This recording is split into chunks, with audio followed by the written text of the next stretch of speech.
Morning and welcome to this session of the live virtual revisionary classes conducted by the Board of Studies of Academics Institute of Chartered Accountants in India. So today we will be taking up another very interesting, possibly relevant topic of management and administration. This being a revision class as usual, there will be more of questions that you have to answer, and I will be covering only important areas.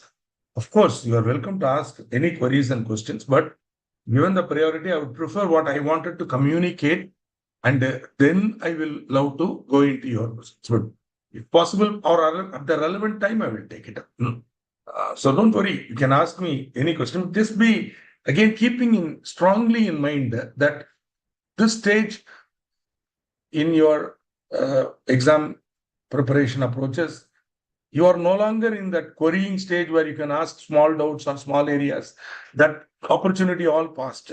When we were conducting the regular classes, I had the time and the luxury to do all that for you. You could ask me any remote question, argumentative, means on an academically argumentative way, etc., etc., etc. Now you are bound to write the exam in September. Therefore, your approach should be what is relevant, what is important from exam point of view. Do I know the answers for those? Rather than the questions, I need to know the answers. I know this. I'm keeping on repeating it. I will keep on repeating it because this is the way you approach from now on. So your coverage also should be like that, not for entire from now on. No, hardly, and you got other subjects also to study. So my humble suggestion to you is concentrate on important areas. So based on the RTP, MTP, and past question papers, I have culled out certain questions for your reference. So let us see whether these questions can be of some relevance to us. I would expect you to give the answer, though I might give a little bit of input initially. Feel free to ask questions. So quite a lengthy topic. Let us hope we cover it today. Any questions that you might have, please feel free to ask. This is not to discourage questions. No. Or that I don't want questions. Please ask any query that you might have. When you're studying, you might have a doubt, etc., etc. Make it exam oriented is all I say.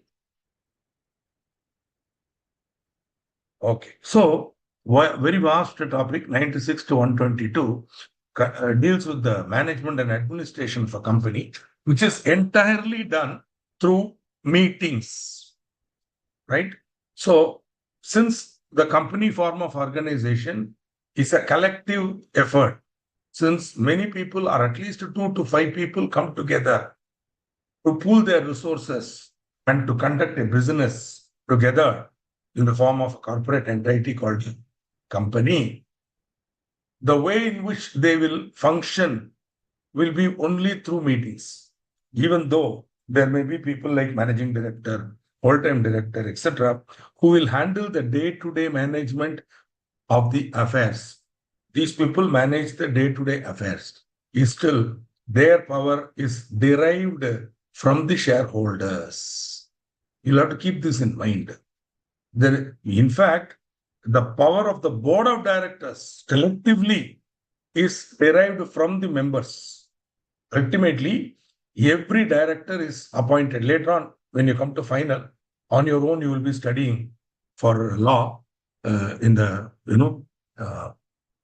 law paper is, I think, it's not in the syllabus, but you might have to write the exam. So there you will study. The directors are appointed by the members. Ultimately, every director is appointed by the members. The directors meet together and take collective decisions. That is at the board meeting, not in your syllabus. That is at the board meeting.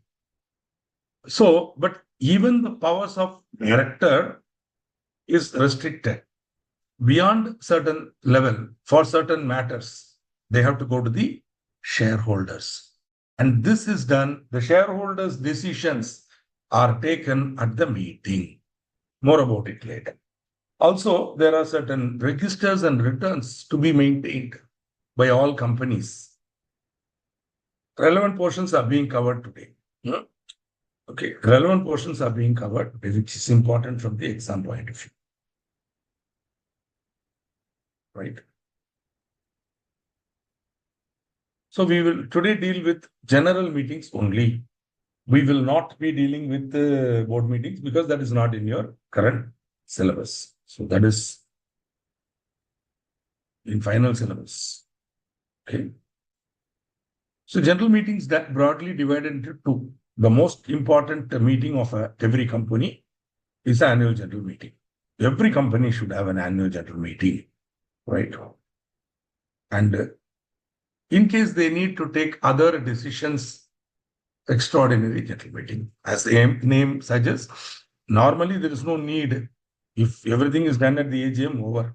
But suppose in between during the year, some decisions are to be taken, then we can conduct any number of extraordinary general meeting. Annual general meeting सिर्फ एक ही है, only one.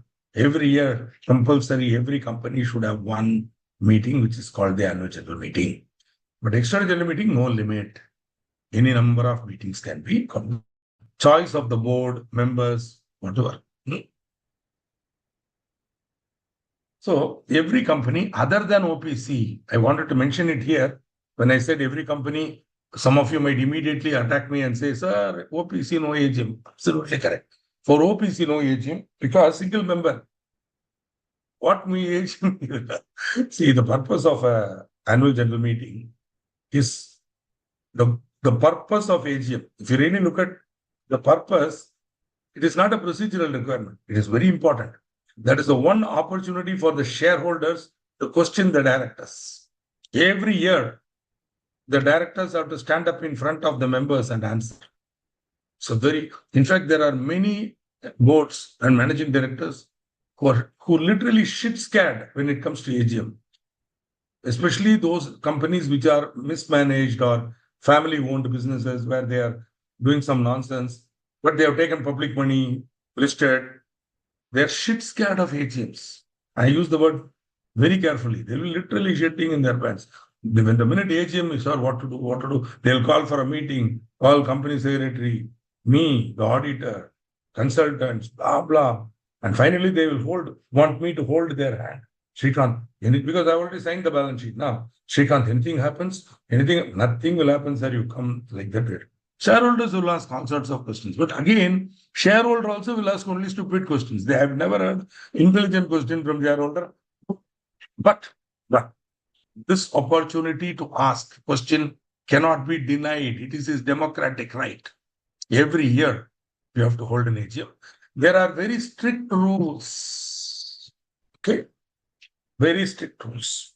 And these rules are to be understood by you. Because exam questions are based on rules. Whether the company has conducted AGM correctly. This will be the question. If it is correct, then if the meeting was conducted validly, then everything done at the meeting is valid. But if the meeting itself was invalid, then everything done at the meeting is invalid. That is why you have to be careful about meetings. Okay. AGM is compulsory. All companies except OPC, yaad rakh dijiye please, except OPC, and is an annual chair. Now, I have reduced this concept of AGM to 3 rules. 3 rules. Okay. Right? And I'm giving it in this order. Though ideally I should begin with AGM shall be held once in every year. I'm keeping it as the last. Okay. First of all, they say the gap or interval between 2 annual general meetings should not exceed 15 months. So after holding AGM, let us say on 30th September, I can hold the next AGM on 31st December. Am I correct? 12 plus 3, 15, 31st December. Allowed. But be careful. The second rule says AGM to be held within a period of 6 months from the date of closing of the financial year. Which means financial year, if you don't know, it is the year beginning on the 1st of April and ending on the 31st of March. You can't have your own financial year. It has to be the uniform financial year, which is 1/4/30 whatever to 31/3, right? So currently we are in the financial year 25/26. Currently we are the audit is going on for 24-25.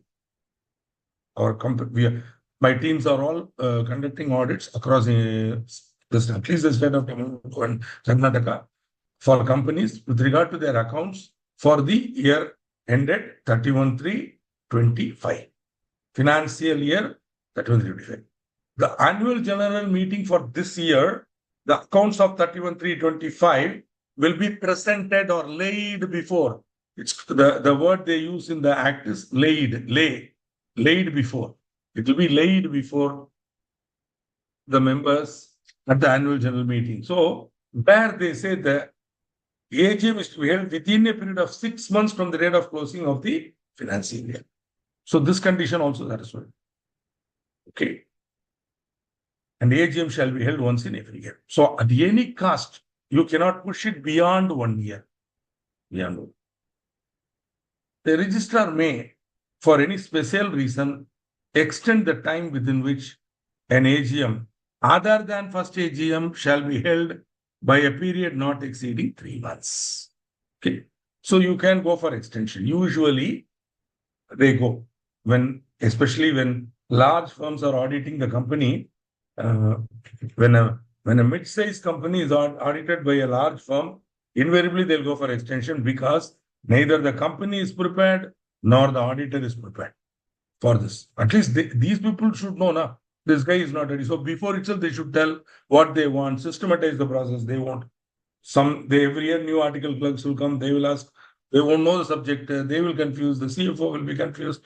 We want dragging till July, August, almost time for holding AGM. No need, no time, the duration is not there. Then the CFO will rush to the RD and get ROC and get extension. Okay. This extension can be given up to 3 months, right? So this is the basic rules, which you can definitely remember. Discuss the provisions of the Companies Act regarding the time limit for holding the first annual general meeting of a company.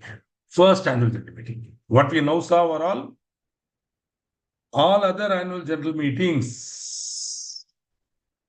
First, later on when we come to next topic, auditors will see they'll make a difference between the first auditor and subsequent auditor.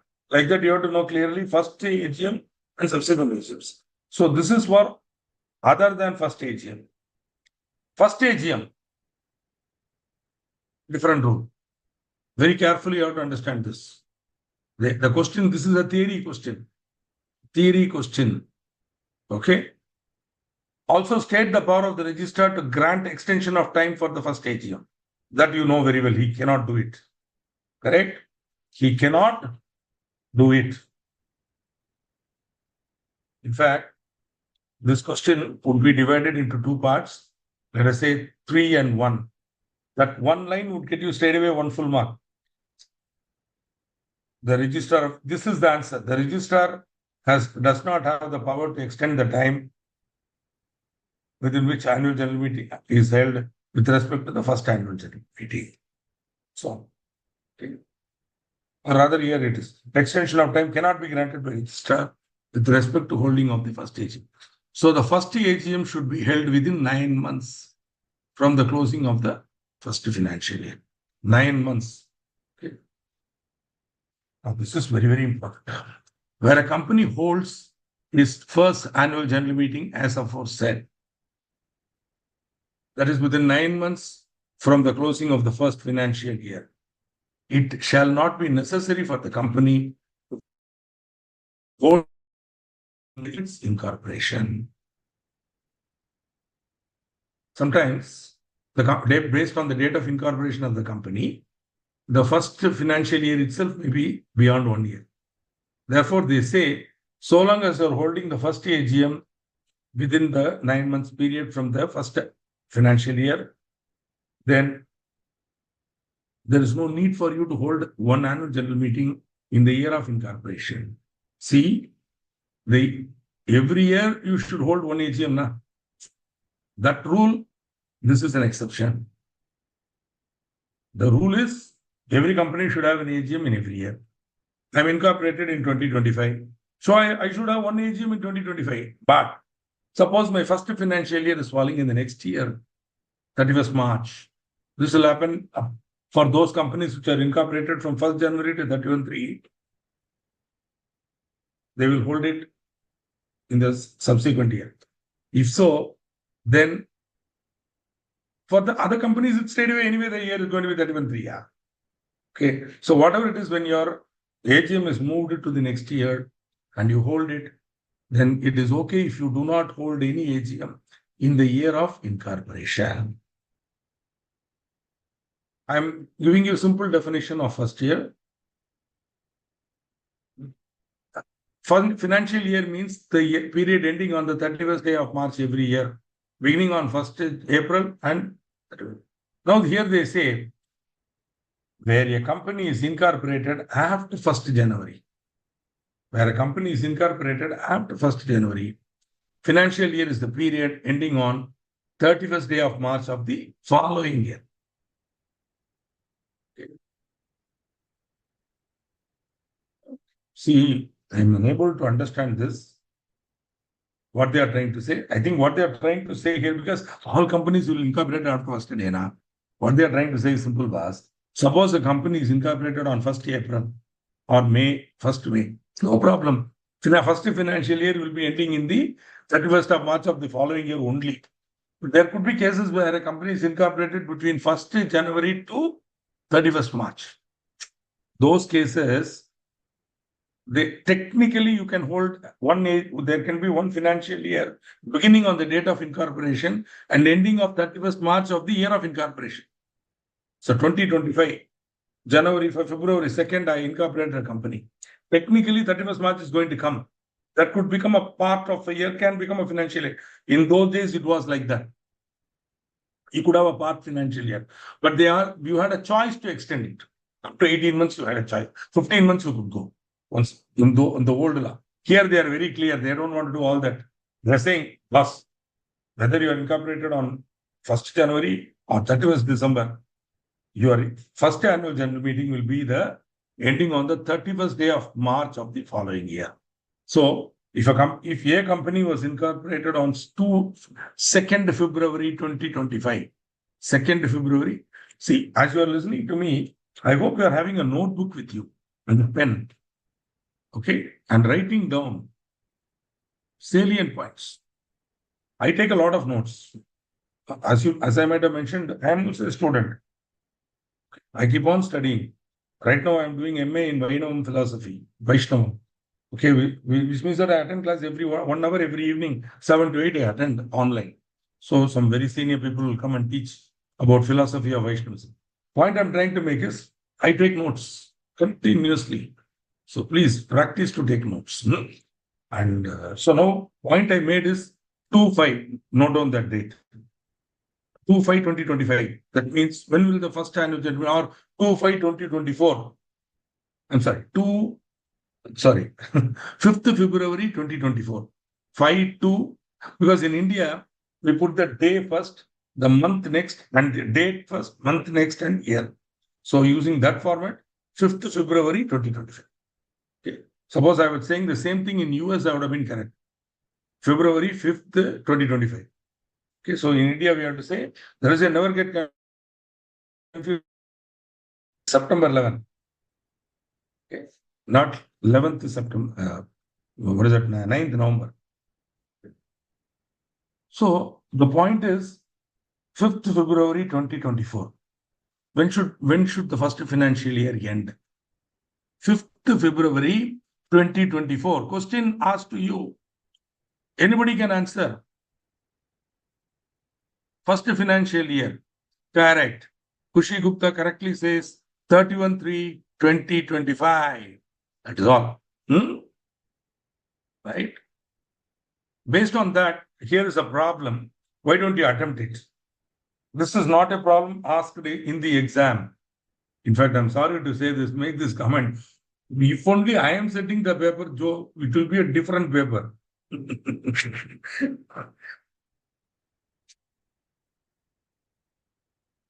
God forbid, I should never be given the opportunity to set a paper.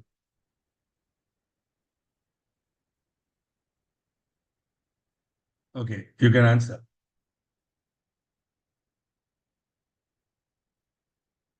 Yes, Nandini Shukla also gives the correct answer. 31st March 25. Now, I request all of you to, like you did in the last session, actively participate. And you can use the chat box only. No need. If you want, you can use the query pad. But if you cannot, don't worry. Don't give reason why you cannot use. I know there are some technical problems. Use the chat. We are so busy giving reasons and excuses, we forget to live.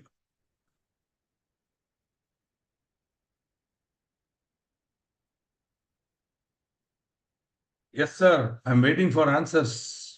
Abhiruchi Limited was incorporated on 11th December 2023. When should the company hold its AGM?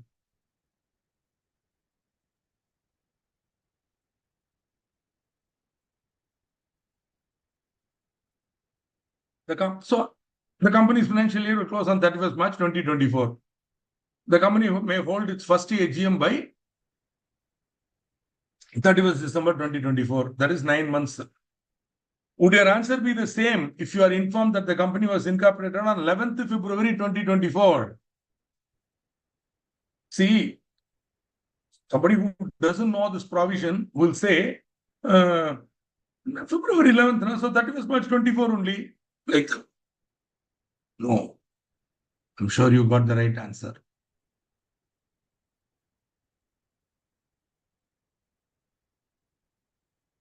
Kuchi Gupta, you are giving the answer for which?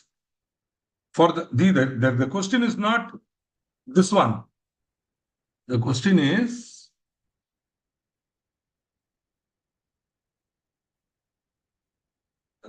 this one. I want answer for this one.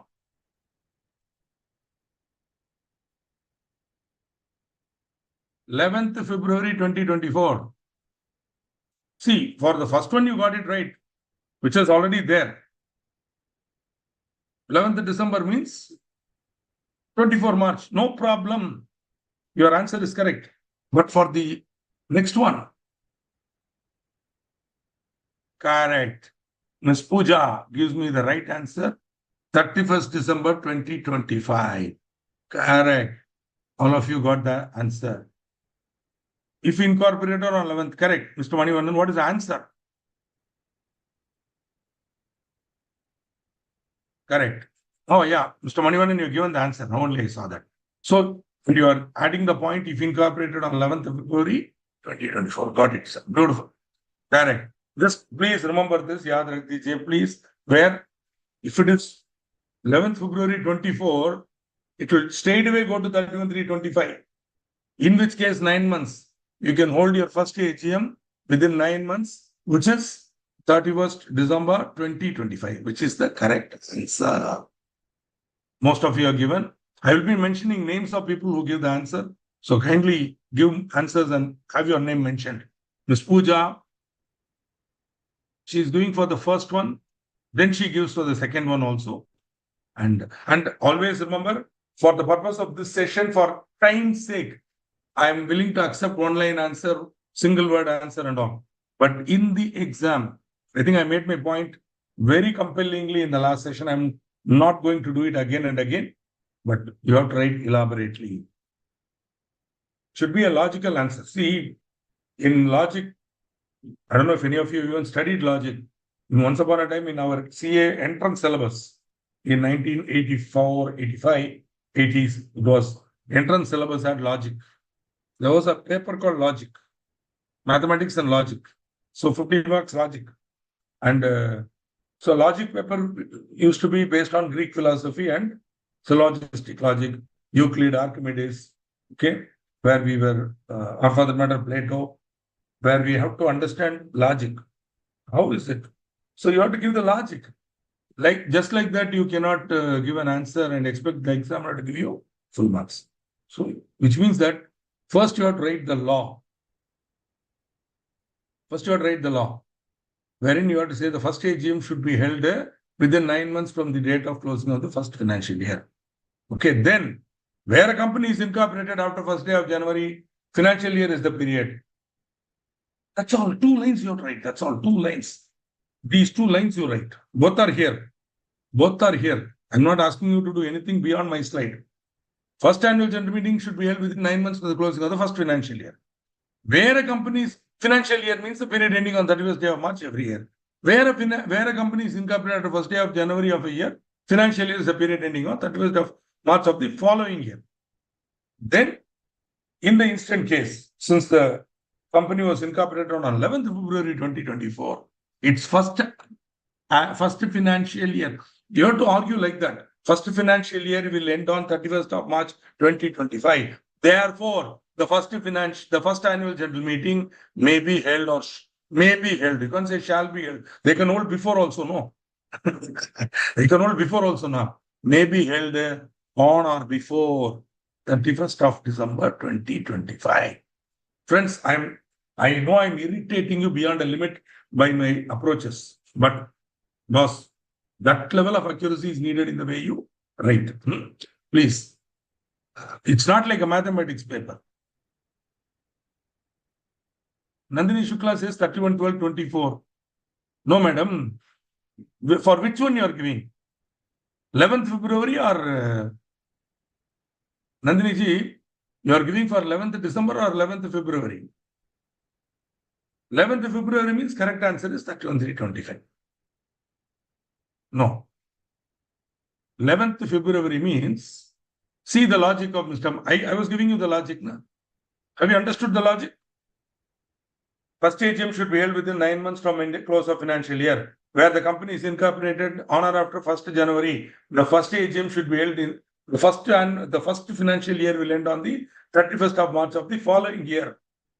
In the instant case, Abhiruchi Limited was incorporated on 11th February 2024. Therefore, its first financial year will end on 31st March 2025. Therefore, its first annual general meeting may be held within 9 months, that is on or before 31/12/2025.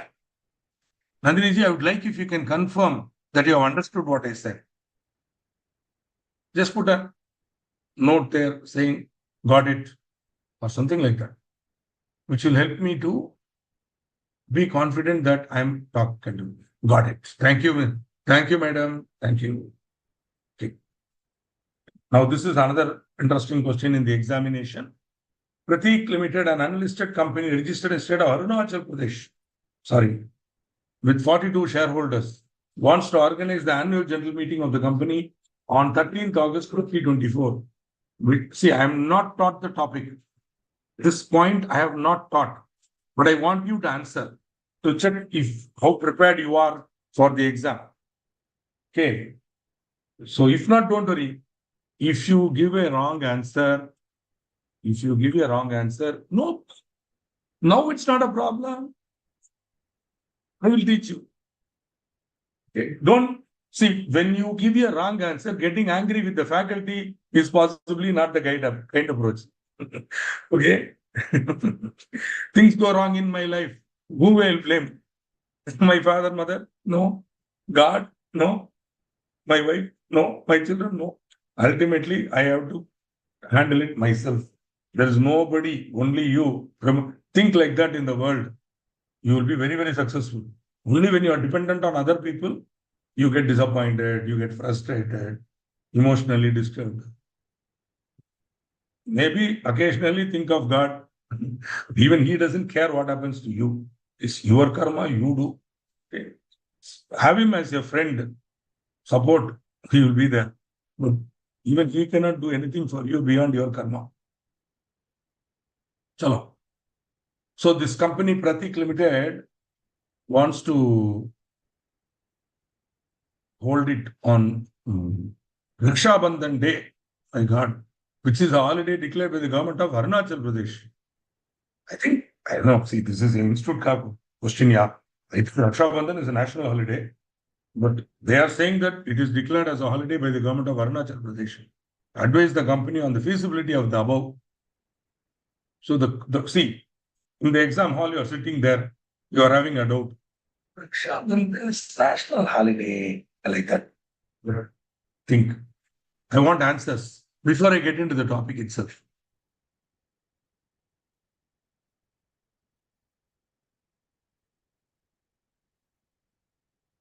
If all the shareholders accepted, AGM can be conducted other than national. Sir, what do you mean by that, sir? Can you, sir, you please read what you have put.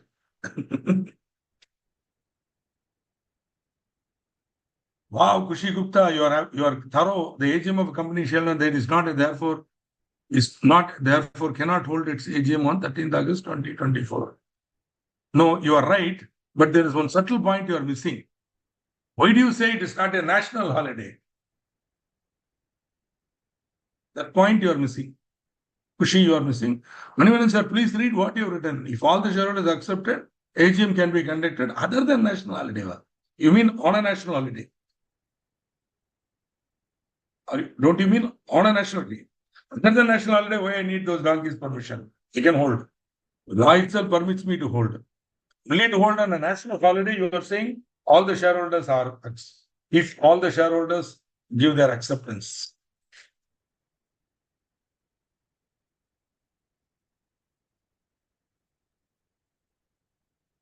Poojaji, Raksha Bandhan is not a national holiday. You say that. Agreed.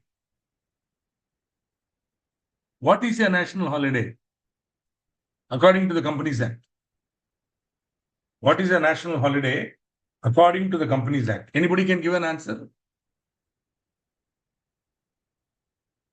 Nandini Shukla gives the correct answer.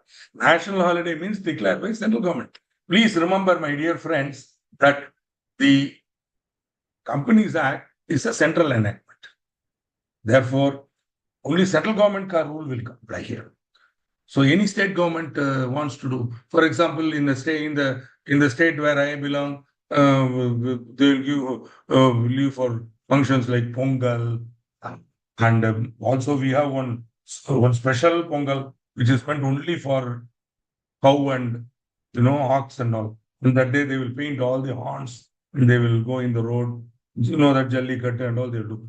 State holiday, not national holiday. Okay, please be careful. So, first of all, Manivandan sir, you might want to take a call whether you are correct or not. Double mistake. That is, your intention was to say if all the shareholders accepted, then it can be held on a national holiday. I think that's what you meant. Which also you want to take a call. You should take a call.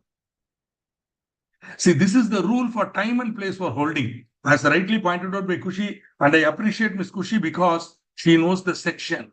She quoted the section 96(2). Okay, but wrongly.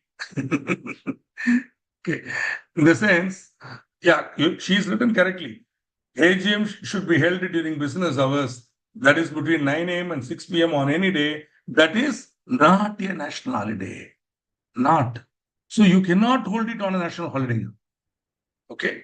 There is no provision by which you can hold it on a national holiday if all the members accept. Mr. Manivanan, you might want to get some clarity on that now. No way. But seriously, I don't know why. Why can't they have a national holiday? More people can come. And that too should be during business hours, which means you can't have it on Sunday also. In case the company is not working on Sunday, you cannot. Whereas, don't you think it will be convenient for Aam Aadmi like me to come on Sunday? Most of Aam Aadmis like me are a 9 to 5 job.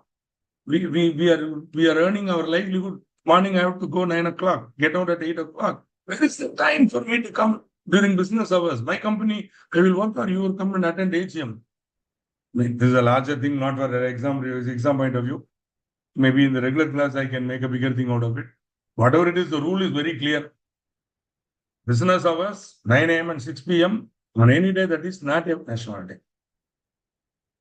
In the instant case, Pratik Limited wants to hold it on Raksha Bandhan. Now, Raksha Bandhan is not a national holiday because it is not declared by central government as a national holiday. Madam, don't take a risk and say 26 January, 15th August and all. If it is declared, it is a national holiday.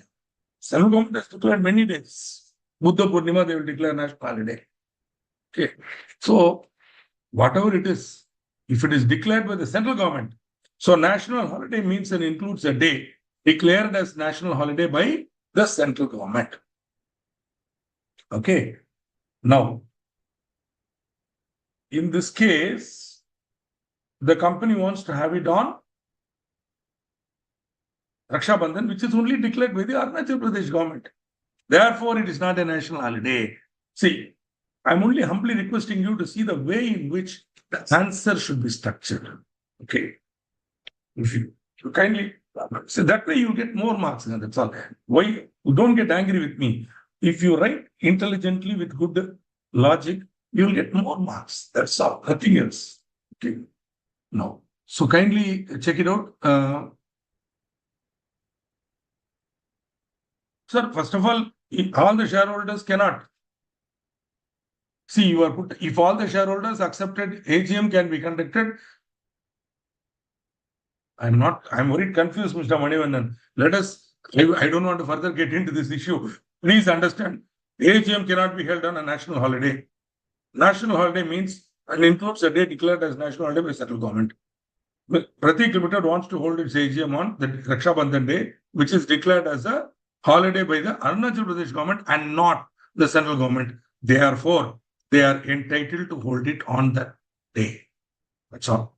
That is the answer that you have to give. Okay. Right?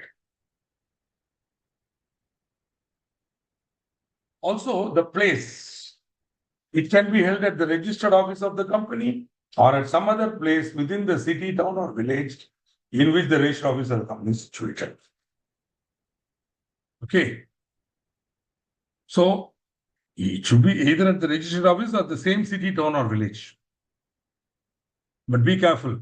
AGM of an unlisted company may be held at any place in India if consent is given in writing or by electronic mode by all the members in advance. I think the confusion is here. For holding it on a day other than national holiday, you cannot. I'm sorry. For holding it on a national holiday, all members cannot agree.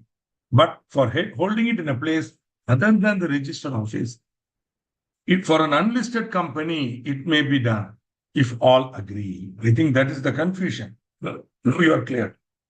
For place, unlisted company other than CTV or other than registered office, if all agree, you can.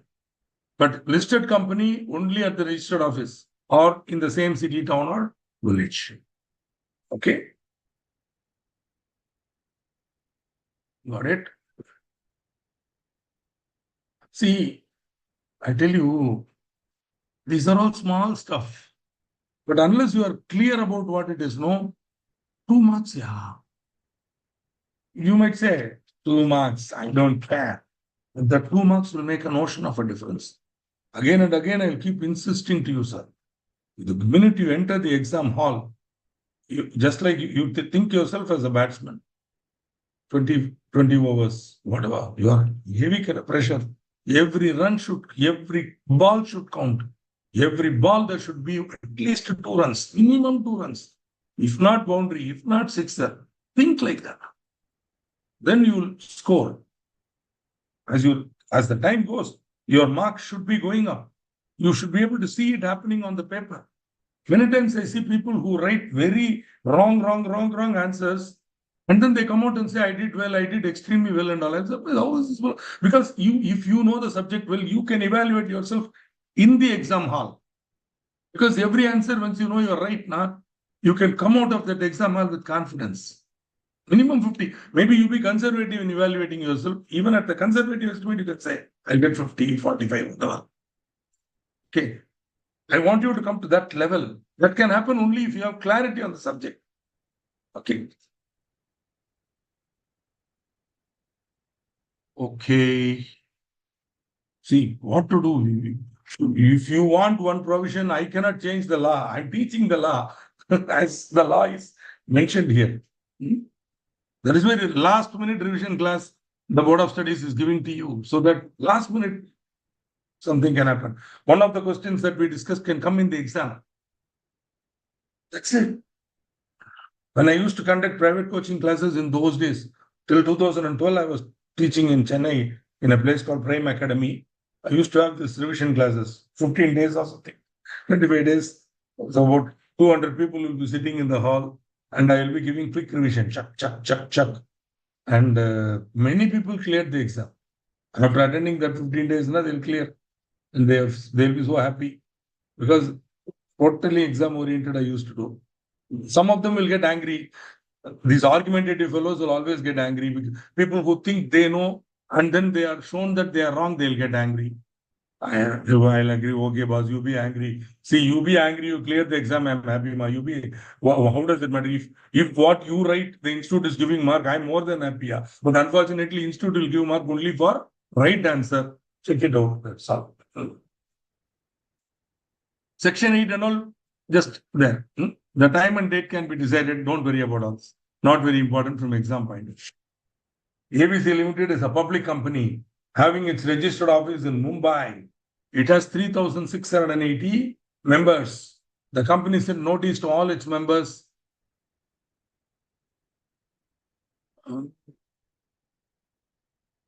Sorry, this is quorum, yeah. Once again. These are all quorum questions. I don't know why it came here. Sorry. We'll come back to these questions. They are quorum related questions. Quorum related questions. Now, this question, ABC Limited is a quorum related question. Somewhere I put it here.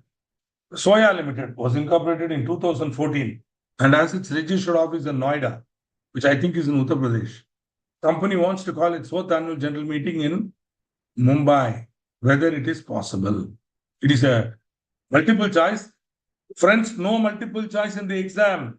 No multiple choice. Only writing. I'm just giving this here. Matter of easy. You can choose, but I would prefer that you give a logical answer rather than blindly A, B, C, D. Why A, why B? If you're choosing why, reasoning. Think of this as a question. A simple question. Yeah, what do you say? The correct answer is, first you give the alphabet, A, B, C or D. Even if you all give the right answer, I'll be happy. That means that you understood.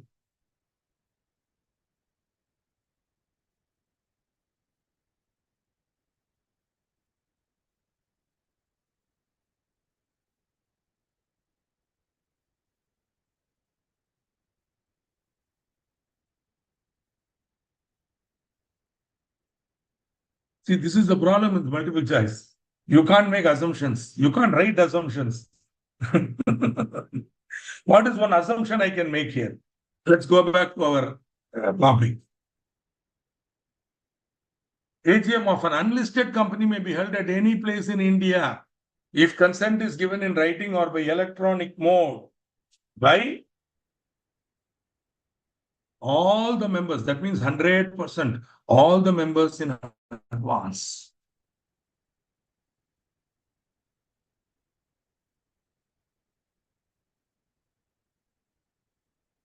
So, two of you have given A. Why? There's no information that Soya Limited is a listed company. It is an unlisted company. Correct? So, D is the correct answer. Am I correct? So, if I'm writing this as an answer, how I will write? AGM shall be held either at the registered office of the company or at some other place within the city, town, or village. AGM of an unlisted company may be held. That's all. These two lines you write, Maha. That's all. And then you write, therefore, it is possible to hold the AGM of Soya Limited in Noida, provided all the members, that is 100% of the members, give their consent, or if consent of 100% of the members is received.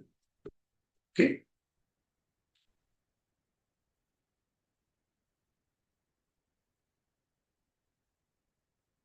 Correct, madam. But did you notice this? Did you notice this?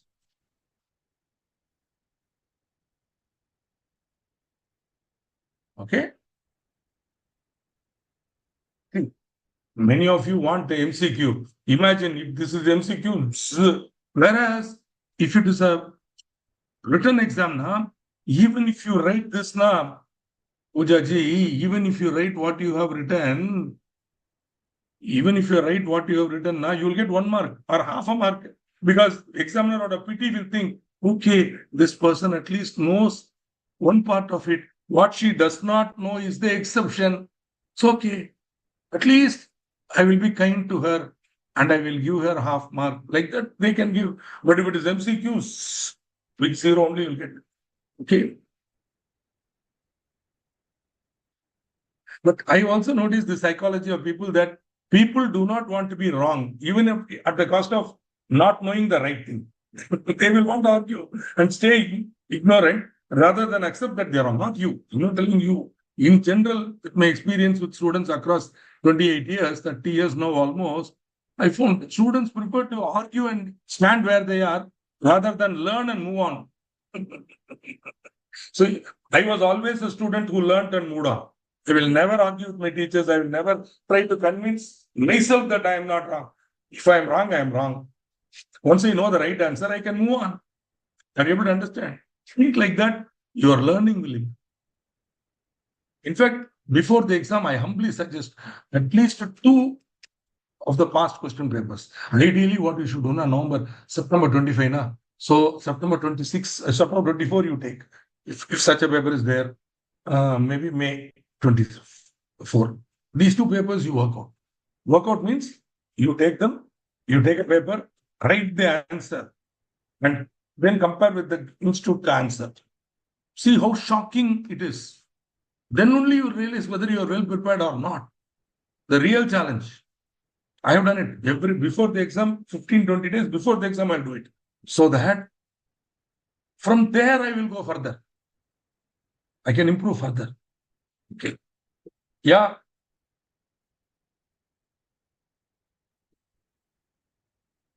In the current financial year,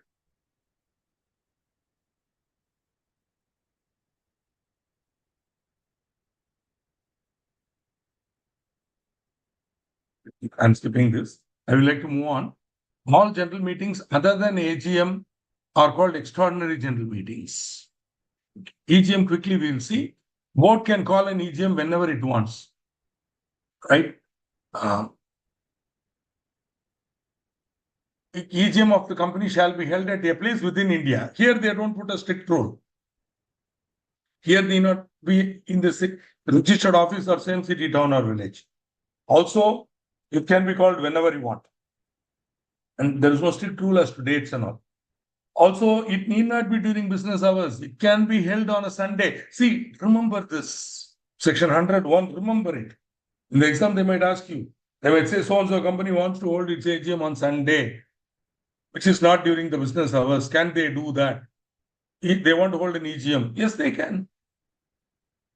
They want to hold it in a place other than register office. Yes, they can. For EGM, no problem. But it should be held within India. Exception for that, wholly owned subsidiary of a company incorporated outside India. See, you are a software company, Dubakur Software Limited. Now you have a subsidiary in Texas, right? So that Texan subsidiary can have its EGM in outside India. Okay. But again, I'm sometimes when I read the act, I'm thinking what these fellows are thinking when its EGM cannot be held in US. But EGM of a wholly owned subsidiary incorporated outside India, how can it? Your law won't even apply to that company. The Texan law will only, that US law will only apply. That state law will apply. And there, whatever they say only. Seriously, sometimes I despair of the draftsman of this so-called Companies Act 2013. So what that gentleman was thinking when he drafted, God only knows. What exception is giving? Okay. Now, does he mean that the holding company can hold? I don't think so. Because the holding company is incorporated in India and it can hold any place within India. Okay. Similarly, IFSC private company can have. This makes sense because the IFSC private company would be, or the reverse possibility is there in the first. That is, you are an Indian company, you are the wholly owned subsidiary of a company incorporated outside India. Then this Indian wholly owned subsidiary can hold its EGM abroad. Can hold its EGM abroad. This reverse is possible. Okay, EGM. So Indian subsidiary, Indian wholly owned subsidiary, company incorporates India. We have easily about 5 clients like that. Singapore, Canada, you name it. They have Italy, Finland. They have subsidiary in India. Now, the EGM can be held. Again, I don't understand. The most important meeting is AGM. They should give permission for AGM. See, we had a Singapore-based company which had a wholly owned subsidiary in India. AGM is compulsory. And the shares are held by the Singapore company, representative has to come.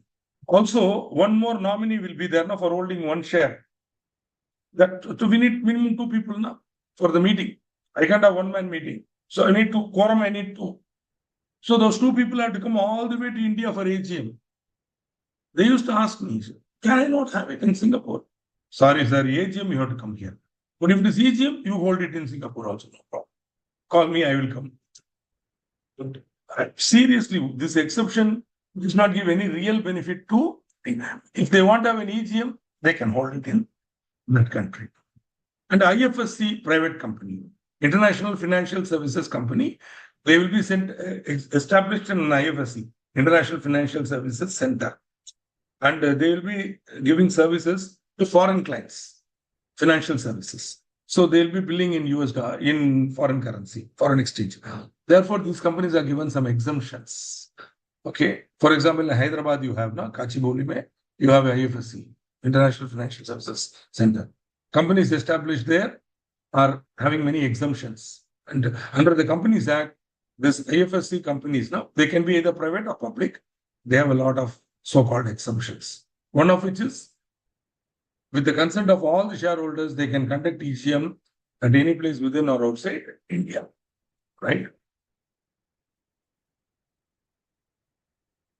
So sometimes if the board of directors does not call, the members can call.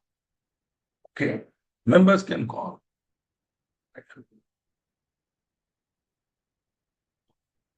Or members can demand an EGM. See, after all, if the board is not giving the information, they are taking decisions, they are mismanaging, etc. We are shareholders. We want to know what's happening. Therefore, we can ask for details. So we need a meeting to ask and to discuss.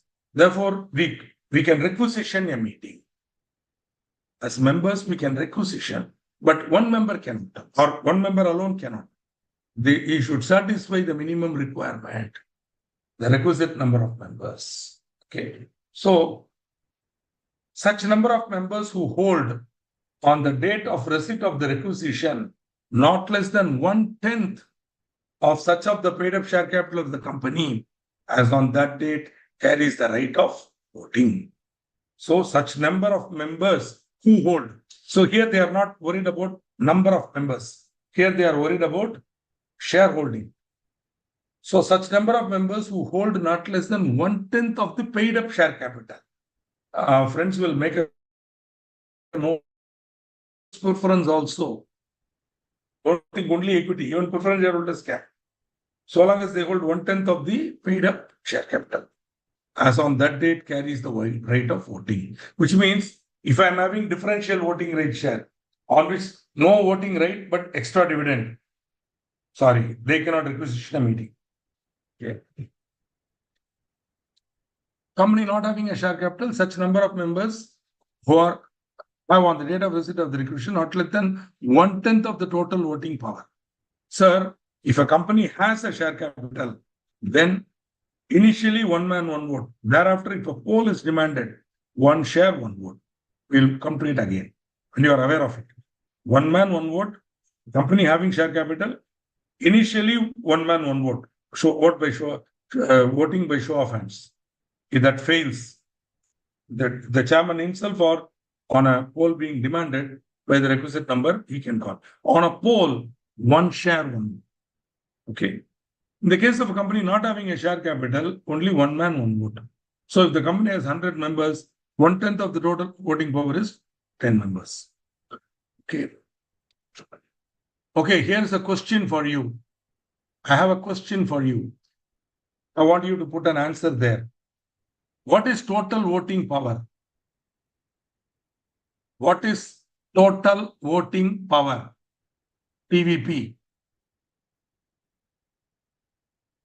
Total, what is total? It's a question. I want answer. It's defined in the law. Total voting power.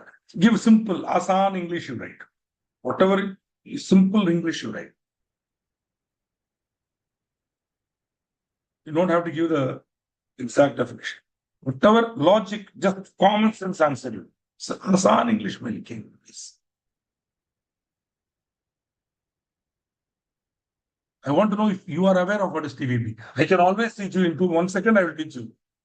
And I want to know if you have understood TVP, total voting power.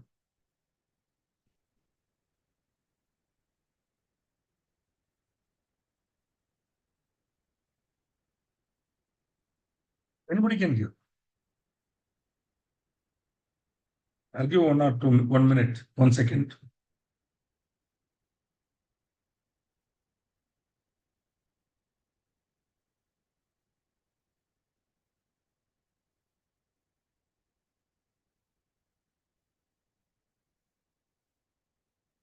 Let me guess who has given the answer. Kushi Gupta, Pooja. I'm guessing Kushi Gupta. You to see. Oh, none of them. Nandini Shukla. Okay, good show, madam.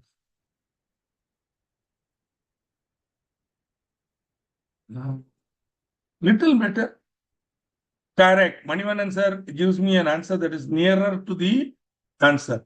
Maximum number of votes that can be cast. Doesn't matter EGM or AGM, madam. Nandini ji, doesn't matter EGM, AGM. Any general meeting or any meeting of a members, AGM or EGM, then total number of votes, as he rightly says, maximum number of votes that can be cast, is the total voting power. How is it determined? In the case of company having share capital, the total number of votes which can be cast on a poll. In the case of a company having share capital, the total number of votes which can be cast on a poll. In the case of company not having share capital, the total number of votes which can be cast. So in the case of a company having share capital, 1 share, 1 vote. So total voting power is the total paid up equity capital or total paid up preference capital. Number of shares. Suppose a company is having 10 lakh rupees paid up capital divided into 1 lakh shares of rupees 10 each. 10 lakh paid up capital divided into 1 lakh shares of rupees 10 each. Then the total voting power is 1 lakh. Got it? 10 lakh shares. Let me read it on the board for you.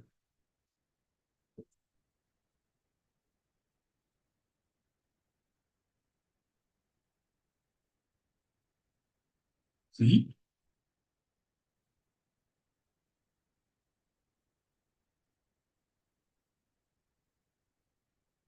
Rupees 10 lakhs. Consisting of 1 lakh shares.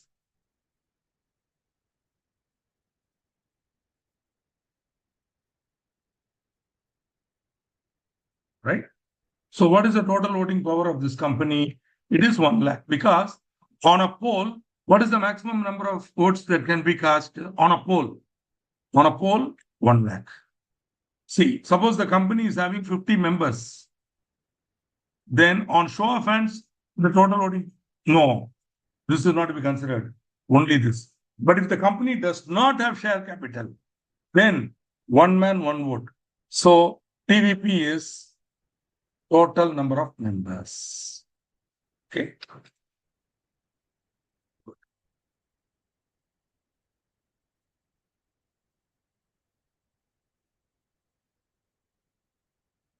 Okay. So the requisite number of members we have seen. So they can requisition a meeting then. Okay. And all that is there. They can, any reasonable expenses incurred should be given by the board. It is the duty of the board of directors to call for a meeting within 21 days. See, everything begins on this date. Everything begins on this date. So it is the duty of the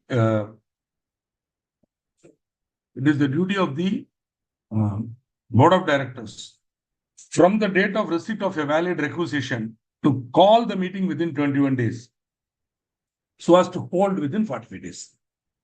Within 21 days, the notice should go, and within 45 days, the meeting should be held.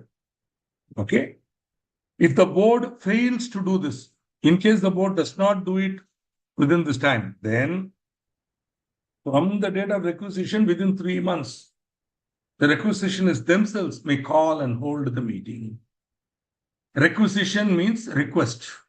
Requisitionist means the persons who are making the request.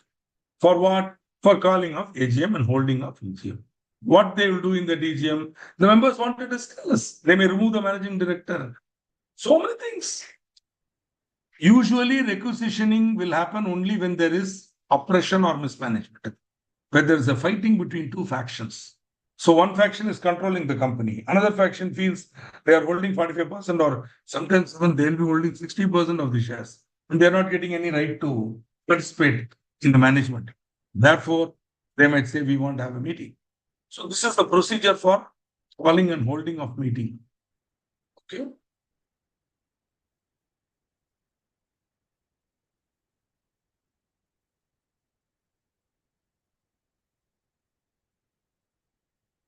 I'm just skipping this because not very relevant from exam point of view. You can always read it.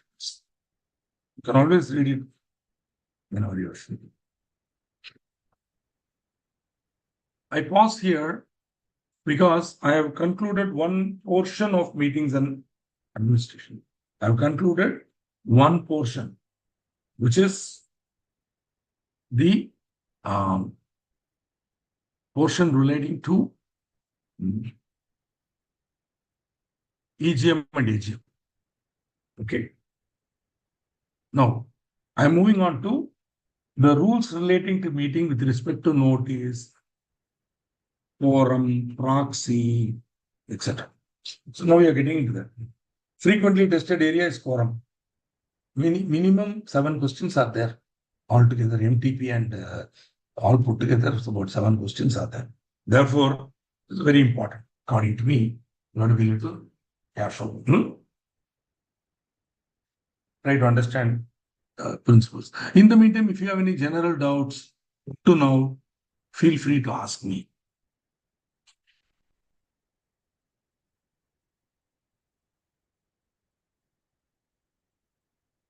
Any doubt?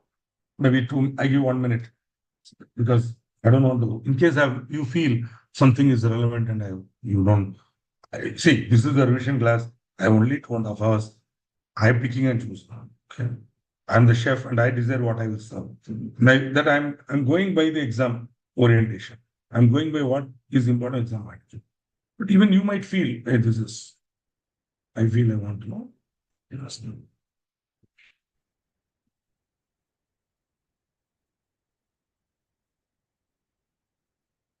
As I told you in those days, that 15 or maximum it will go on to 20 days of revisionary class we used to have. I mean, sometimes it will be 15 days means what? 1 day, 3 hours, 2.5 hours, 3 hours every day. And it was very tiring. And in 2012, my corporate training was also very busy. So from 2004 to 2015, I was really pressured and I had to choose between teaching or corporate training. I preferred corporate training because corporate, I get paid more and that gave me passion and thing. Then I started off 2012, I stopped teaching. Then I went on, training went on, coaching and all went on till 2020, rather 2018, 2019. Then suddenly this Corona thing came. At that time, Institute called for faculty for online teaching. So then I changed my mode of, I also becoming older. My knees are becoming bad. So I'm 60 now. So I said, let me get into teaching again and started teaching online and only board of studies. Nowhere else. No private coaching, nothing. Only board of studies, nothing else. I don't, seriously, learned enough and more. I don't have to go and now earn money. Not that I don't want money. I earn it from other better means. I don't have to earn it from students. So now, if you have no questions, I shall presume you have no. If you have no questions, I shall presume you have understood everything. Please feel free to see. Don't worry. Sometimes I might be a little rude the way I speak. Don't worry. If you, as a teacher, if your question is to be answered, I will answer it. Don't worry.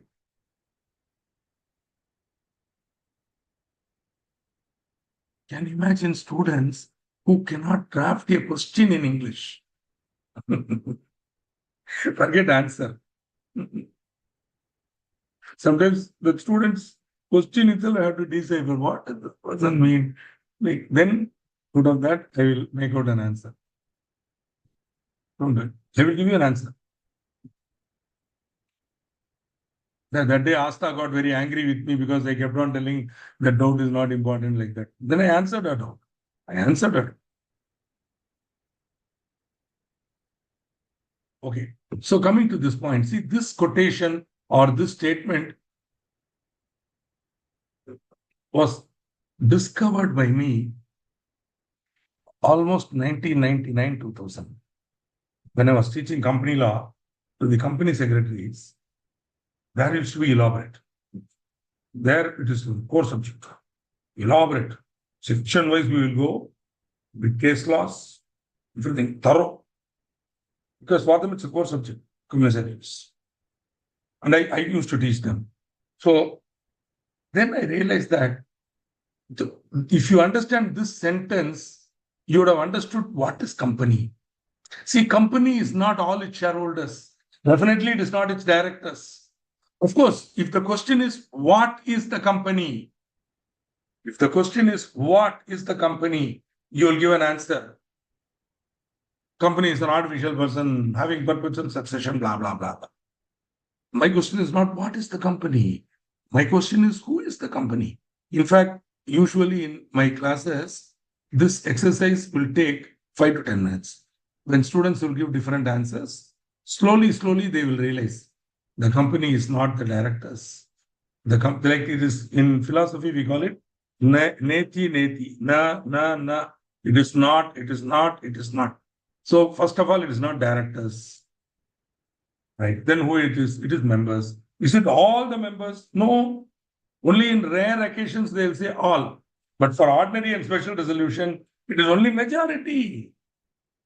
So majority is saying yes means everything, everybody is accepting. They have to accept. That is called democracy. So the company is a majority of its members. But that majority also, they cannot sit at home. Today they can. They can sit at home and vote by postal ballot or electronic voting, e-voting. But that majority should pass a resolution. They are validly convened, constituted, and conducted meeting. See, today, that majority need not come to a physical place. It is enough if they vote through e-voting, through online voting, or through postal ballot. That facility has come now. It's been there. Postal ballot has been there almost for 25 years, 22 years now, 25 years now. And e-voting is a child of the 2013 law. But one student, she wrote, Guru Purnima or something she sent. She saw my Facebook post and then she put, sir, in 2009 itself, you told, you spoke about digital meetings and e-voting and virtual meetings. Now it has become a reality like that, she said. Why 2009? In 1999, I presented a paper at the Institute of Company Secretaries in Trivandrum conference where I said, boss, you will be having virtual meeting. I said, you should be going for virtual meeting because at the time, so they were jumping up and down telling digitalization, blah, blah. I said, what digitalization? You should have been virtual meeting. Finally, it became a reality thanks to Corona. It needed Corona to bring it and Reliance to do it. First digital meeting of AGM was held by, virtual meeting was held by Reliance Industries. Virtual annual meeting that members could attend wherever they were. So that is technology. But whatever it is, the number of votes cast should be more than the votes against. Then you are passing a resolution. For that, the meeting where the resolution is passed should be validly convened, validly constituted, and validly conducted. So convene means notice and business. If notice and business is not correctly mentioned or given, meeting is invalid. If the meeting is not properly constituted, the quorum is not present, then meeting is invalid. Proxies are allowed, but if the proxy is not given an opportunity or invalid. Got it? And during the meeting is conducted by chairman, poll, etc. So any ingredient is missing or wrong, then the resolution is not validly passed. The meeting becomes invalid. The product of the meeting is the resolution. Meeting is the process. If we don't hold a, see, we in Rotary Club, we have meeting only for meeting. Yeah. In Rotary meetings, the idea is to meet, to talk to each other, have lunch or dinner, enjoy and go.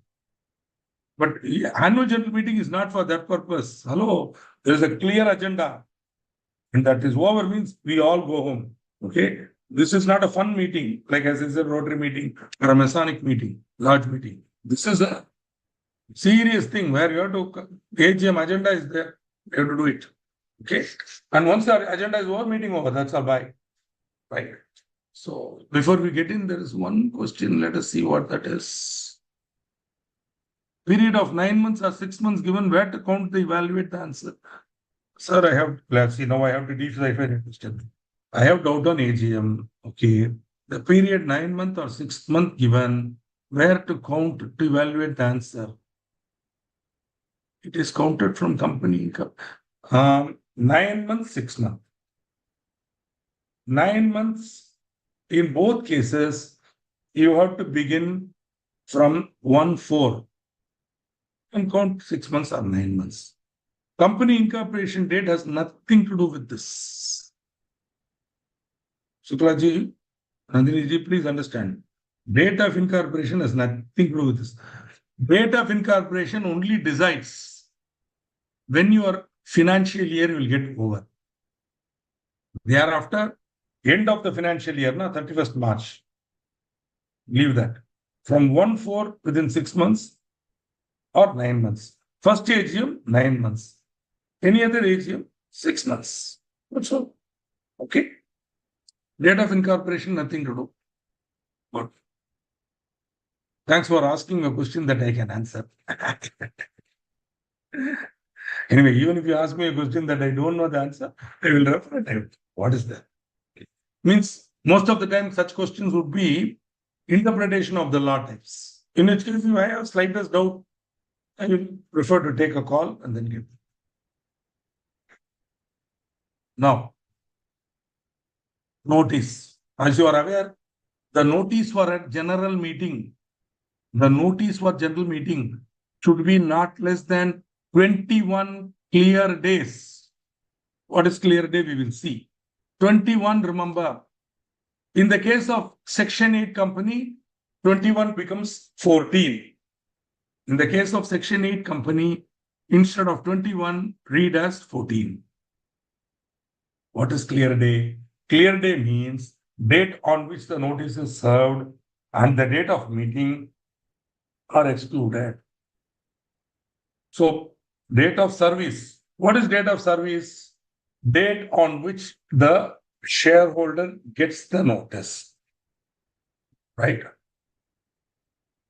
Company cannot curtail the requirement through articles. Of course, shorter notice is possible. We'll come to that.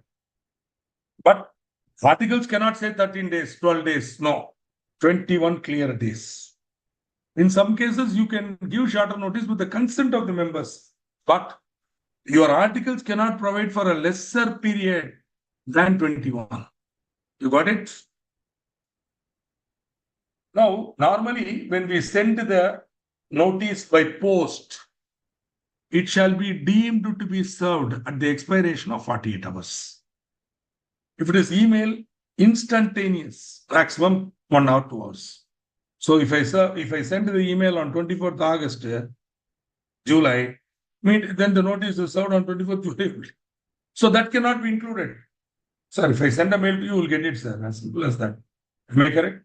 You mean to say if I send an email today, you'll get it tomorrow?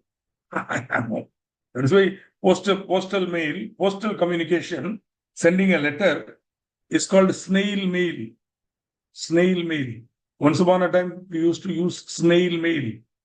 Later on, email came. We stopped using snail mail.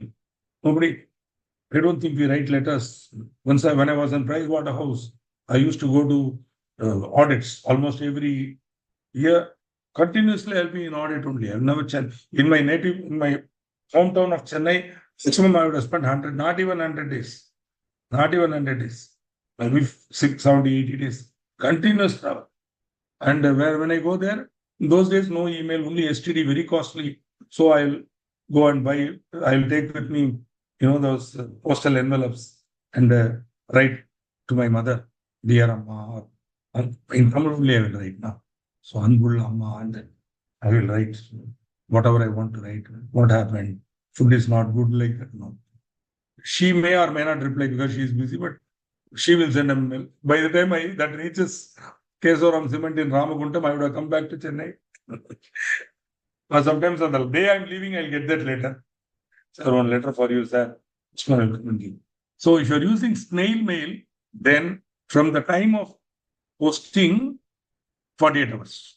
So those two dates are date of posting, 48 hours, that day excluded, start counting 21. Then 21st day, then next day onwards, you can have AGM.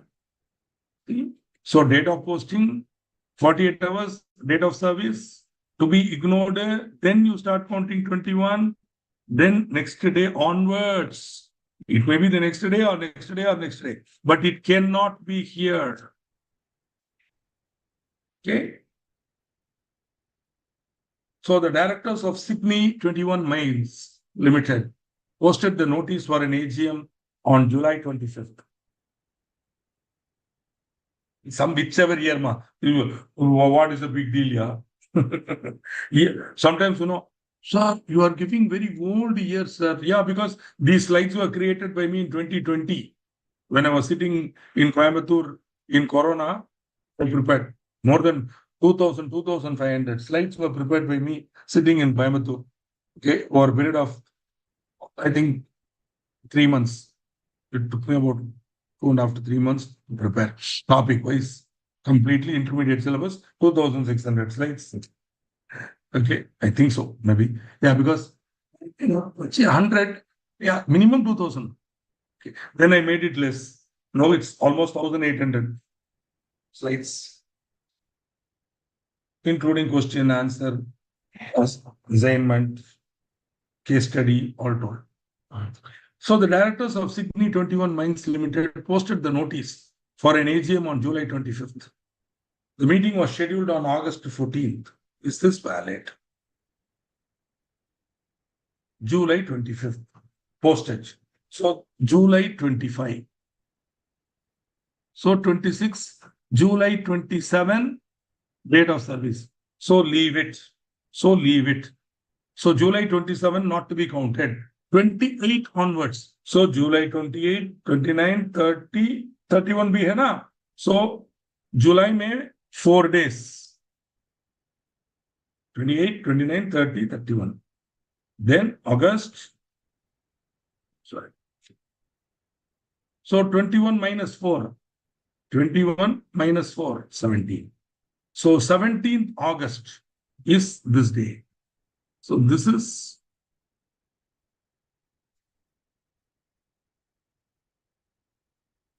So this is 17.8.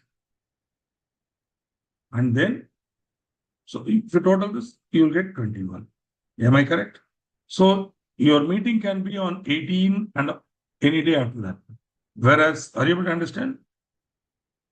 On any day after August 17. On August 17, you can add. So 18, 19, 20. But these donkeys are holding it on 14th. Therefore,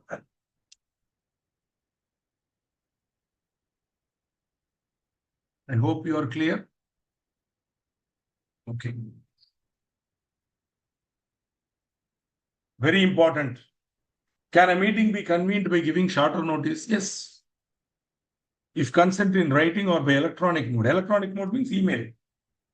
Just ask him to confirm by email also, no problem. So today, email is validly, legally binding. Okay. So general meeting may be called after giving shorter notice. See, today mostly listed companies, even unlisted companies, nobody sends physical mail. Today, this concept will not be there. Today, date of sending email, date of service. Straight away.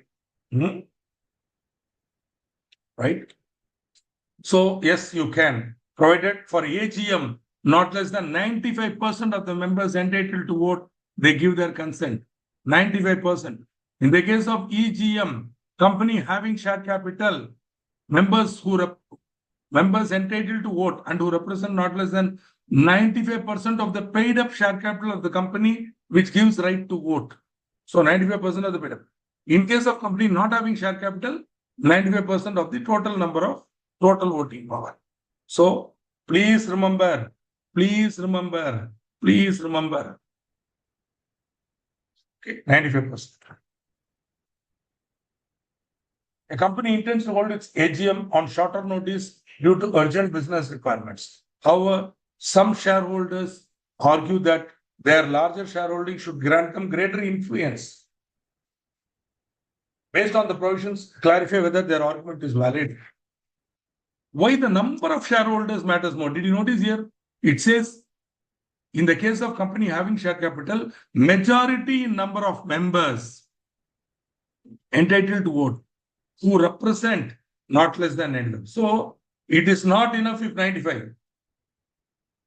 They should also be majority. Sir, I'll give a simple example, sir. 5 members. 5 members. Okay. One member holds 96%. Other 4 hold 1 each. You got it? One member holding 96%. One member. The remaining 4 members together, they each hold 1. Are you able to understand?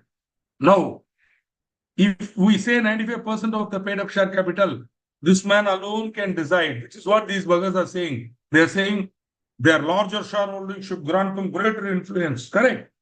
96% is big, but the law says majority number. That means these 4 people are also human beings. Even though they are holding 1%, we are also human beings. Yeah.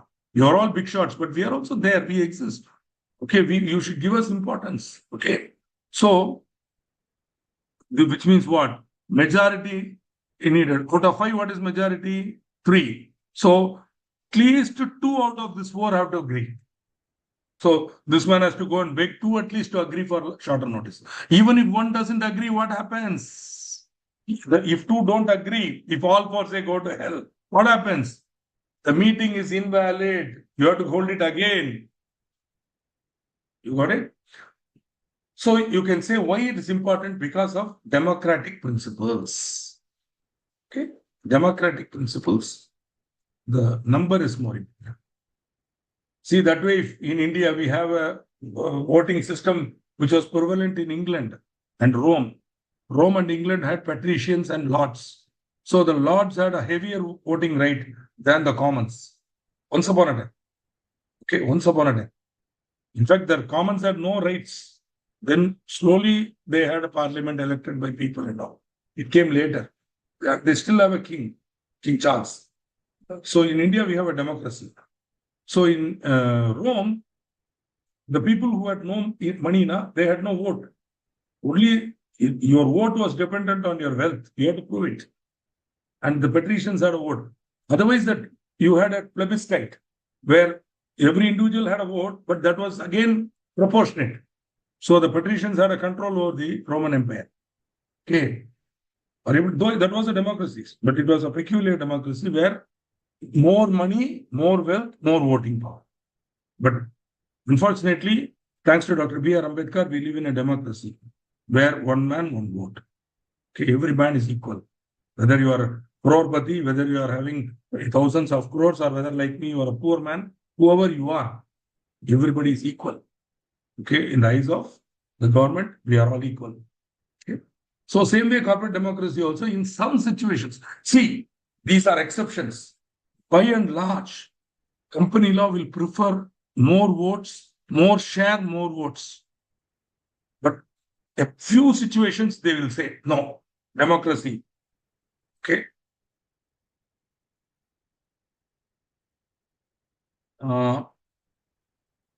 All this is content.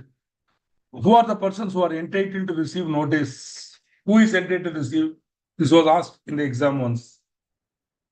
Every member of the company, legal representative of a deceased member, means the legal heir or the executor or whoever, legal representative, or the assignee of an insolvent member. Okay. In this, nowadays, it will be resolved. It will be an insolvency professional who will be getting it. Auditor or auditors are entitled to receive notice. My dear friends, for all general meetings, this could come as a question in auditors. Auditor and auditors are entitled to receive for all general meetings. Of course, when you come to auditors, you will know auditors required shall attend AGM. In other meetings, he need not, but he shall attend. Okay, when you come there, I will clarify. But he is entitled to receive notice for all general meetings, whether they concern with finance or not.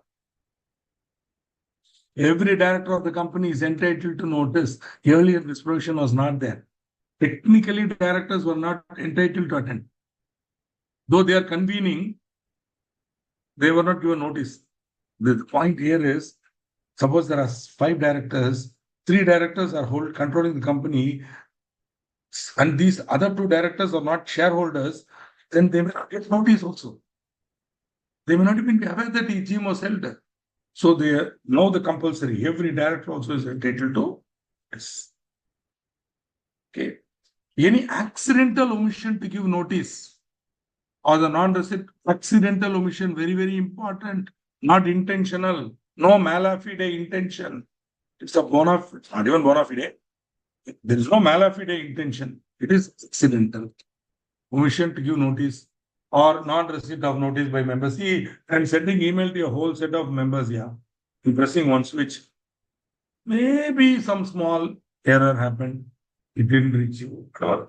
But it should be genuine. I sent it to you. It didn't reach you. Non-receipt. See, we don't know, yeah. Or it could be your problem also. Think about it.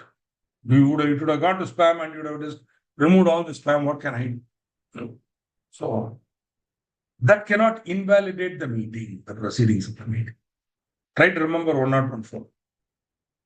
See, if at all they want to ask tough question, here is what they'll ask. They'll give elaborately, they'll say, but the answer is only one line. Any accidental omission to give notice, non-receipt of such notice by any member who is entitled to such notice shall not invalidate the proceedings of the meeting. Okay.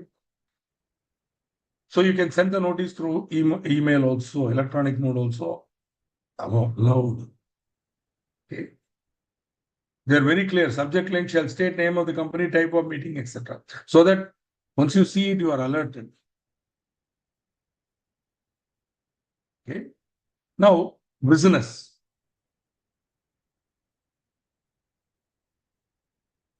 Four matters are ordinary business. Consideration of financial statements, declaration of dividend, appointment of directors in the place of those retiring. You will understand it only when you come to final, when you're studying on your own, when you're studying self-paced module on your own. At that time, you will come across this. What is the meaning of that retiring director? So in the appointment of directors in the place of those retiring. The appointment of and the fixing of the remuneration of the auditors. Okay. These are ordinary business. For ordinary, all other business at an AGM and all business at any other meeting shall be deemed to be special business. Other than these 4 at an AGM, special. Any business at any other meeting is special. Special business means there should be an explanatory statement. For ordinary business, no need. It's routine and needs no explanation. But for special business, you should give an explanatory statement setting out the material facts. Material facts. Material facts. I repeat, You don't decide what is material. Everything should be given. No concealment of information. And any interested director, etc., should be mentioned whether there is an interest. Okay.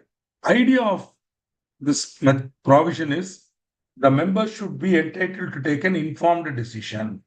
So for special business, there should be a explanatory statement, right? Also, any document which is to be approved can be inspected. Okay. Now, in case there is any non-disclosure of interest, then of course there's a penal provision. In addition to that, whatever benefit they have received should be refunded back. Okay. See, suppose the MD is selling his own land. We don't give a proper explanation. What is the price? What is the guideline value, etc. So he is getting more than the guideline value. That is extra now. So whatever benefit he is getting, he should refund it back to the company. Okay.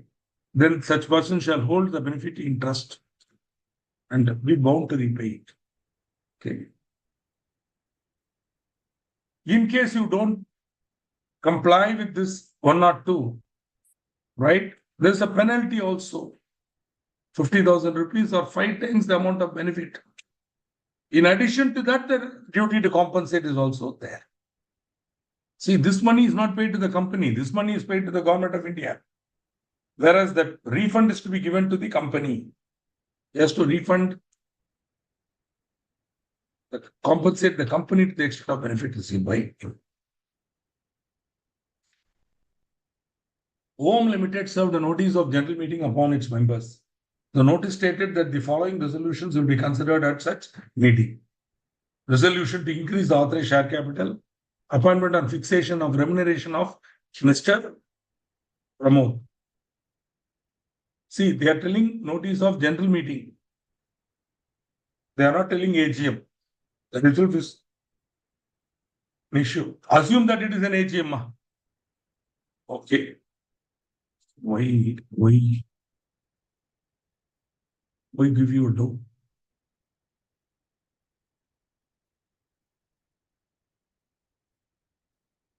Okay.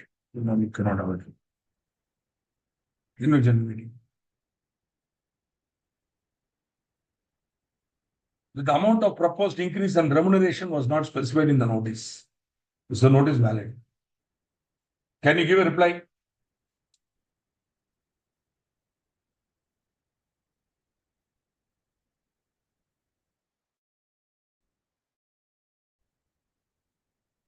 Can you give a reply?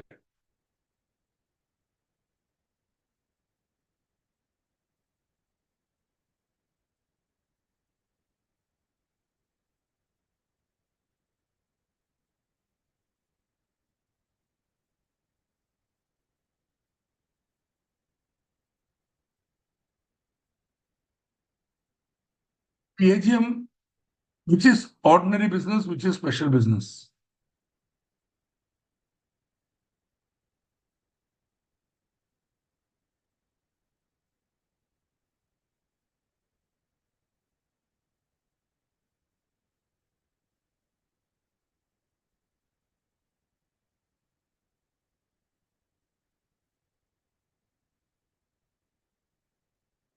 Friends, I think you're all getting bored.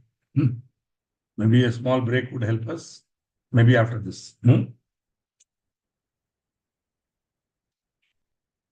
Since nobody is responding, I'm going to give the answer. But you have to respond.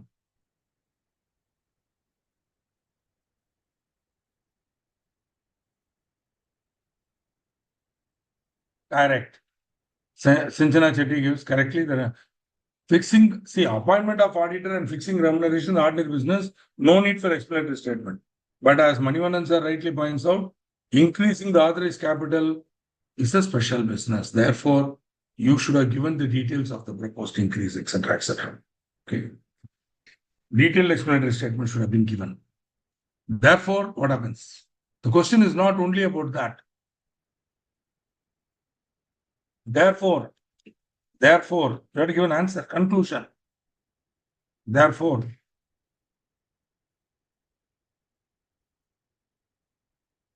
Sinchanaji, you are right.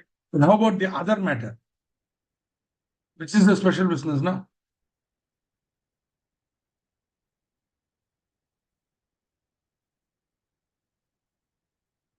So is the meeting valid? Is the notice valid?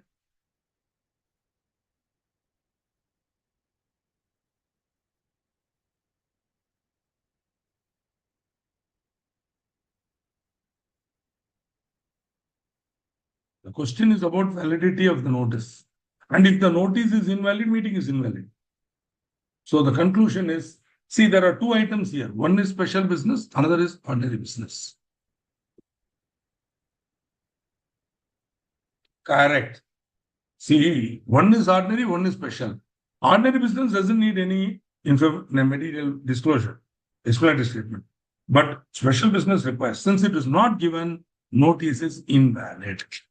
Okay, notice is invalid. Even the ordinary business also will become invalid. Appointment of Pramod also gone.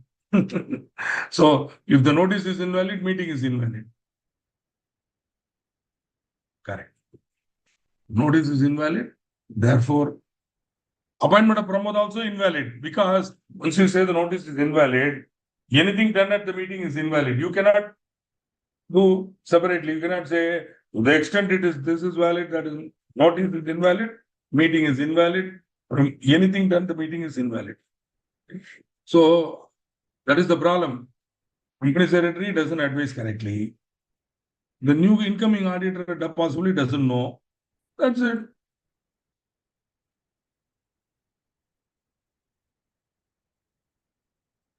So this is a similar, the same, similar. Now we come to possibly one of the important topics, which is quorum. What I will do, I'll quickly cover quorum, keep a problem on screen and have a break. Take a break. You can also take. Wait. Quorum is the minimum number of persons required to constitute and transact business at a meeting. You have to remember this. Quorum for a public company. Okay. Not more than 1,000 means 1,000. Not more than 1,000 means 1,000 and less. Up to 1,000. 5 members personally present. Friends, you can attend a meeting in 3 ways. 1, personally, rather 2 ways. 1, personally. 2, through a proxy. So physical meeting, you can go either in person or through proxy. That is, you are unable to go, then you can send a representative called a proxy. When you send a representative,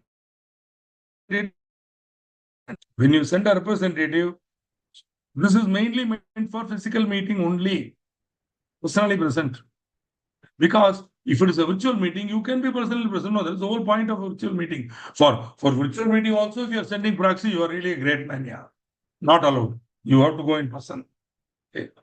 That is why virtual meeting, because you are unable to come physically, we are giving you link. Where also you want to put proxy. Yeah, my God. Okay. More than 1,000, but up to 5,000. 15 members personally present. Exceeds 5,000, then 30 members. So remember, once it crosses 1,000, be careful. 15. Once it crosses 1,000. If you see number above 5,000, 30. Less than 1,000, 5. Personally present. Similarly, for a private company, 2 members personally present. Right? The articles of the company can prescribe a larger number. That is, instead of 5, they can say 7. But they cannot prescribe less number. Okay. A proxy will not be counted in the quorum. Only members personally attending will be counted. But in one peculiar situation, proxy will be counted. We'll see that. Okay.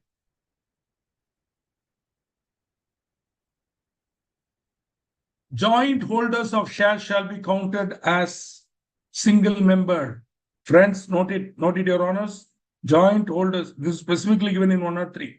Joint holders shall be counted as a single member for the purpose of ascertaining. So if there are joint holders, both of them go together. Sorry, they can eat 2 jangris. But as far as vote is concerned, only 1.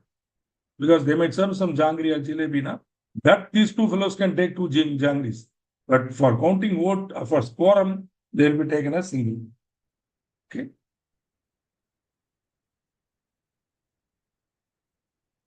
Section 103 shall update a private company unless otherwise specified in the sections or the articles of the company provide otherwise. Note it. So 103 will apply private company subject to its articles. Okay. But even they cannot prescribe lesser. Okay. Again, IFSC company, public company, can also, by its articles, have its own. Now comes the point. If the quorum is not present within half an hour from the time appointed, meeting is called where requisition is remember, then the meeting shall stand cancelled. In other cases, meeting shall stand adjourned to the same day in the next week at the same time and place, or to such other time as the board may decide. So if the board does not decide, then same day, same next week, same day, same time, same place. But if the board decides, then that day. If at the adjourned meeting also a quorum is not present within half an hour, the members present shall be the quorum. Doesn't say members personally present, which means even a proxy can be counted. It says members present, which means even if single member comes, because words indicating the plural include the singular. So members includes member. So a single member or even a single proxy can be counted as a quorum and the meeting can go on. So a single member also counted because under the General Clauses Act, which I think is in your syllabus, members, words indicating the plural include singular. Okay. Also, a proxy will be counted under adjournment. Okay. In case of an adjourned meeting, any adjourned meeting, the company shall give not less than 3 days notice to the members by publishing an advertisement in the newspaper. Okay. Quorum shall be present throughout the meeting. Means, see, today class 14 people were there, now only 9 are there. What to do? People are walking out. Agreed. They have the, because if I'm keeping on boring like this, they will go. But meeting, you can't go. Quorum should be present throughout the meeting. So initially it was there. Agreed. During one item of agenda, quorum was not there. That item is invalid. Okay.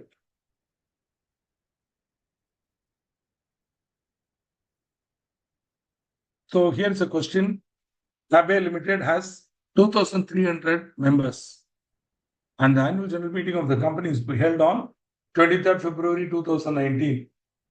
Okay, you don't like 2019, make it 2025. That's all. 2026. At 10:30 a.m. On the day of the meeting, 18 members were personally present by 11 a.m. And the chairman proceeded with the meeting. Okay. There were 5 items of special business to be transacted. And by 2:30 p.m., you started at 11 and go on till 2:30. Agenda 1 to 3 had been discussed. Imagine how tough. They are discussing whether to go for insolvency company petition or not. Okay. Agenda 1 to 3 had been discussed and appropriate resolutions were passed. However, due to some emergency, 4 of the members had to leave around 3 p.m. Chairman granted them the permission and proceeded to discuss 4 and 5. Okay. Now, what is the quorum for this meeting? Can you answer? Give me an answer. What is the quorum for this meeting?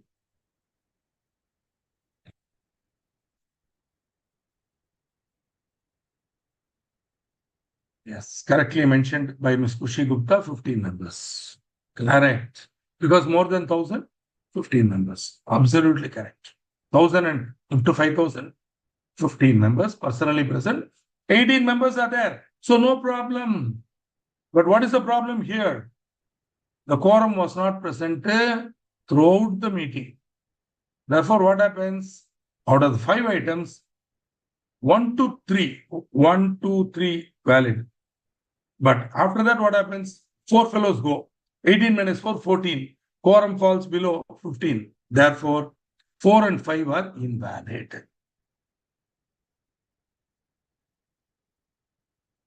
Correct.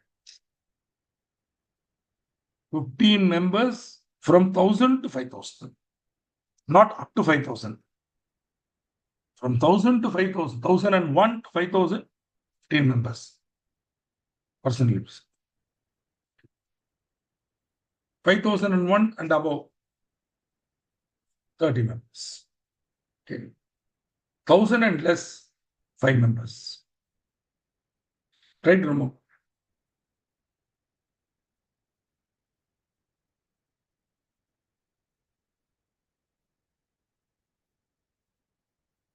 An extraordinary general meeting of Buggant Limited, an unlisted public company, was held on 15 March 2022 at 11 a.m.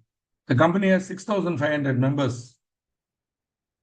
Around 11:30 a.m., about 12 members in person and about 100 proxies are assembled.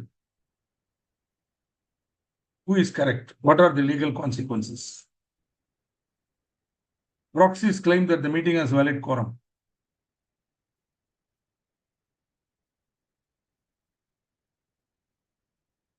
Who is correct? Proxies or chairman?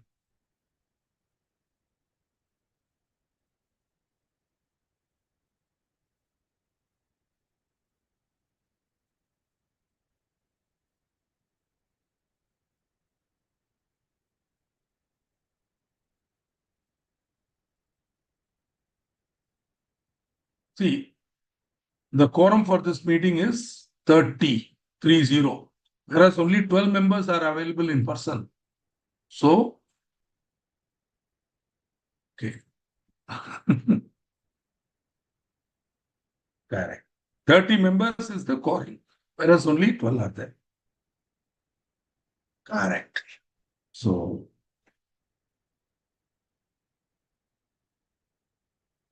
proxies are not counted in quorum. The quorum is 30, so there is no quorum. Correct. Beautiful, beautiful, beautiful, beautiful.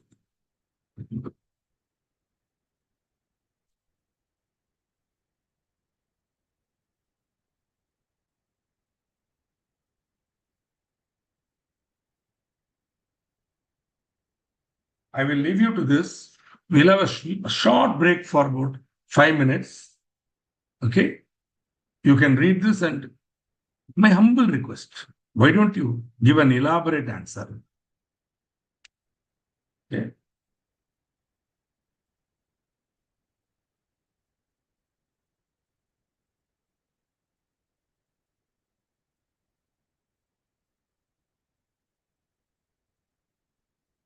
There is one small point here that if you have the knowledge, it will be done. You will read the answer. Yes, Pooja, you're right. Good. Now, I'm going to leave you to this and have a small break. You can also take a break and then come back and see this and write. So, sir, small break, sir.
So, see,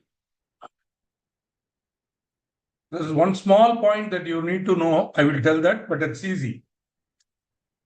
If you know, let us see if you have given the answer. Only 2 people have responded very beautifully. I'm very happy to see such elaborate answers. I'm so happy. The company has 1,200 members, which is more than 1,000. So the quorum will be 15 members. Here the quorum was counted as 14, in which Mr. Mohan was counted as 1. But Mr. Mohan was acting as opposite of 2 body corporate. He shall be counted as 2 members. Correct. 2 members personally present. See, a body corporate being an artificial person cannot attend a meeting as it is. So what they will do is the board of directors will authorize a person, a director or somebody, anybody, to attend. When that person is attending, that person will be taken as member personally present. The same person can represent more than one also. So how many ever he is representing, that many number of members in person. So Mohan is representing 2 bodies corporate. Madam, sorry, I'm a grammar Nazi. Myself, my son are all, we are all grammar Nazis. So it is not 2 body corporate. It is 2 bodies corporate. 2 means plural. So 2 bodies corporate. Sorry. But otherwise, I'm very happy, Sinchana Shetty. The answer when you're writing is very elaborate. Good. So, correct. Thus, there will be 15 members in the meeting and the quorum is present.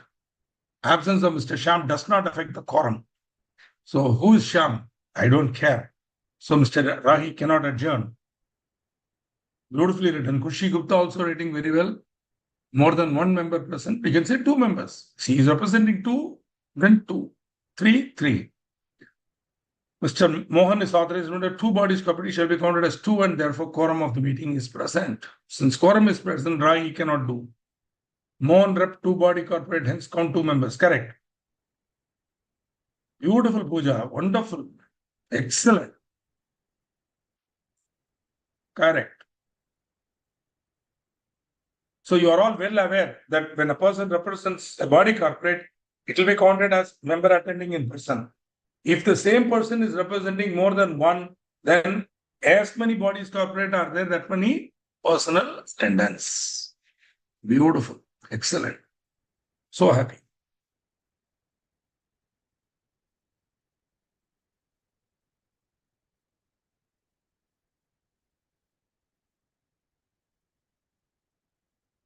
See, this is a question on adjournment. So on the date of the meeting, the required quorum was not present. So it was adjourned to the next week, same day at same venue, right?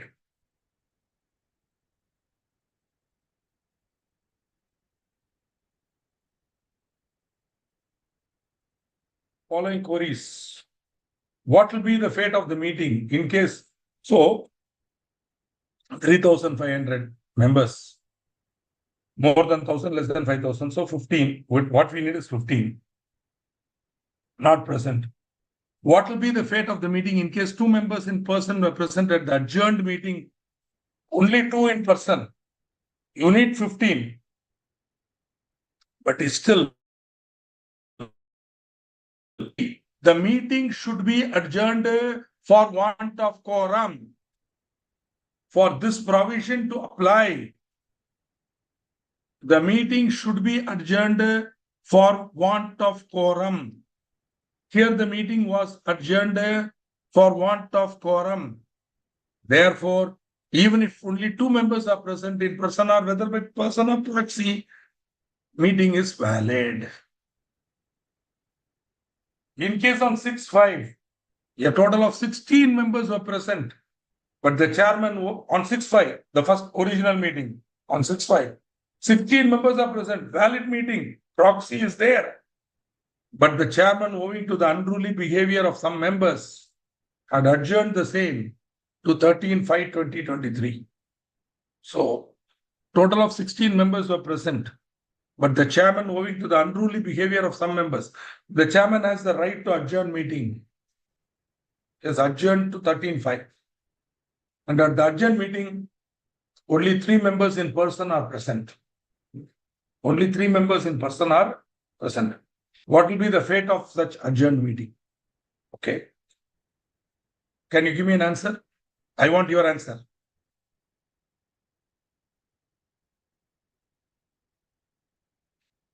Okay. 2 members will count as quorum. I don't know why Mr. Manivannan types everything in capital. I mean, I don't know if you're aware, Mr. Manivannan. Generally, in those days in email, the etiquette was when you wrote in caps, it meant that you are angry. I mean, this was those days. I suppose the same etiquette will follow here. Somebody should mistake you. That's why should not mistake you. So kindly do not type everything in caps. Of course, the other extreme is where Gen Z people, they won't put any caps. The normal rule is the first letter in any sentence, the first word should be capitalized. Proper noun should be capitalized. The I, the pronoun I, singular pronoun I should always be capitalized.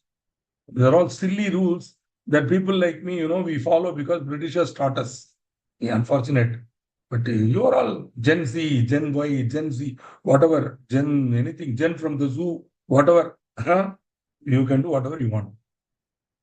But anyway, while typing out on the query in the chat box, I suppose you can do it. But full caps is a little frightening for a person from the 90s era. Where in 90s, in email, if you wrote full caps, that means you're angry. So I was introduced to see, when computers came into this world for the first time, we were all present. My generation was present. The 60s boomers were present. We introduced computers to the world. Steve Jobs. We introduced computers to the world and followed its life till where it is now, so-called artificial intelligence, blah, blah. Whatever it is, can you teach computer to write good English? We are not able to teach even human beings to learn and write good English. How computer? At this stage, the artificial intelligence will write grammatically perfect English. Whereas you and I, maybe you, I don't know, not I, we'll still be writing ungrammatical English.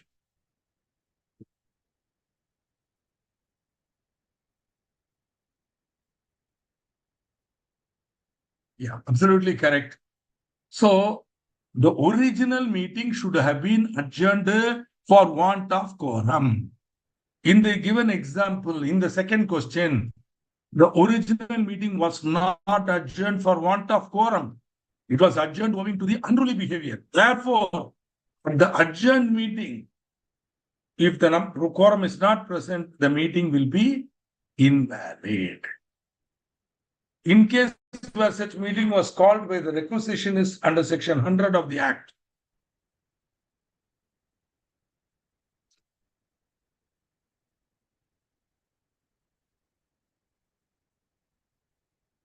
what will be the answer? In case of requisitionist meeting, yeah. So instead of saying quorum should be present, you can say, since the requisite quorum is not present, the meeting is not validly constituted. So don't say quorum should be present and all. It's not there. Factum is that it is not there.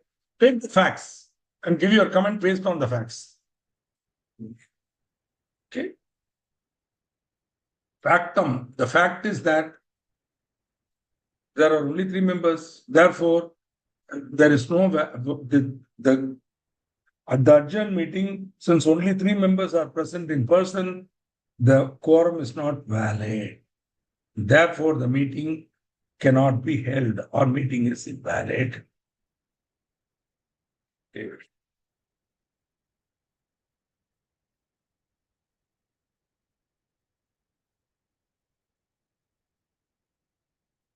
How about 100? Requisition.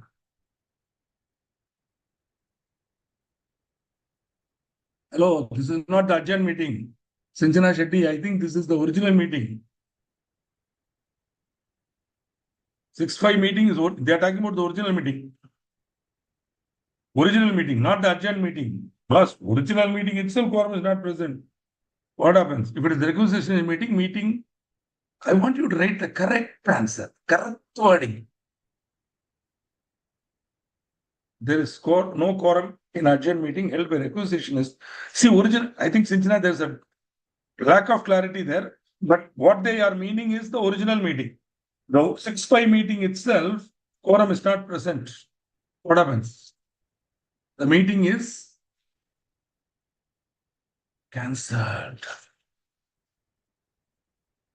Let's see what the section says.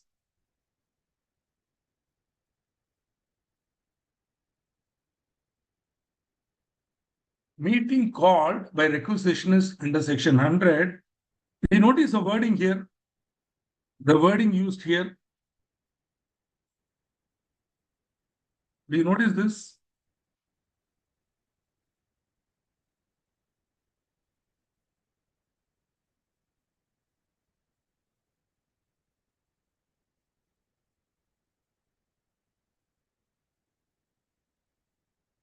Shall stand cancelled. You might ask me, sir, why are you making such a big fuss? As usual, you are creating nonsense fuss. I don't like you. Yes, please don't like me. But please understand that you have written meeting is cancelled. No. Puja has written meeting shall stand cancelled. Try to make the difference. Kyun? Because it is a statutory adjournment. The adjournment is happening not because chairman wants, but because that it is the application of law. Similarly, the cancellation is also statutory by operation of law. Whenever something is happening by operation of law, we use the word stand. Okay.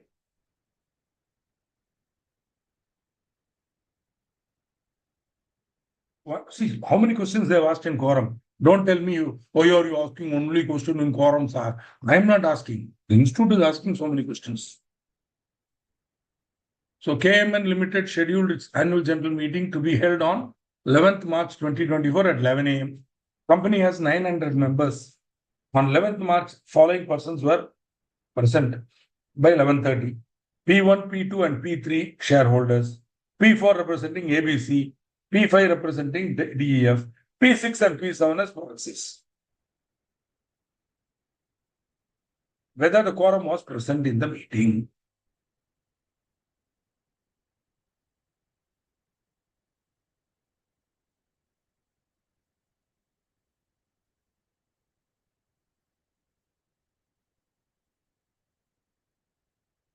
See, if everybody came at the right time, then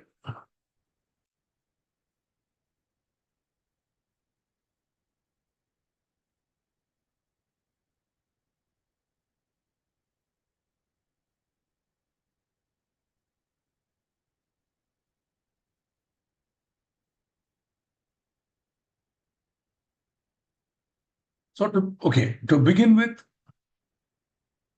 is there a quorum? Correct.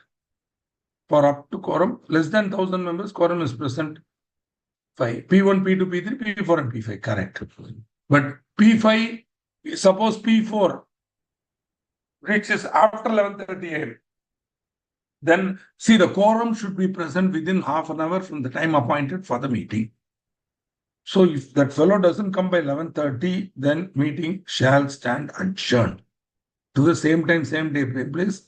Even if he comes at 11:35, nothing can be done. Please understand legal provision. Are you able to understand? So suppose I'm P6 or P7, I'm a proxy. I don't want the meeting to happen. My member has told, hey, see to it that the meeting is not done. Yeah. Then what I will do? I will say, not possible, sir. Quorum is not present, sir. No, he has come. So what? Within half an hour, he didn't come. No. Okay. But what will happen if the quorum is not present within half an hour and it is not called by requisition, then the meeting shall stand adjourned to the same time, same day, same place in the next week. Or if that day is a okay. Do they say that?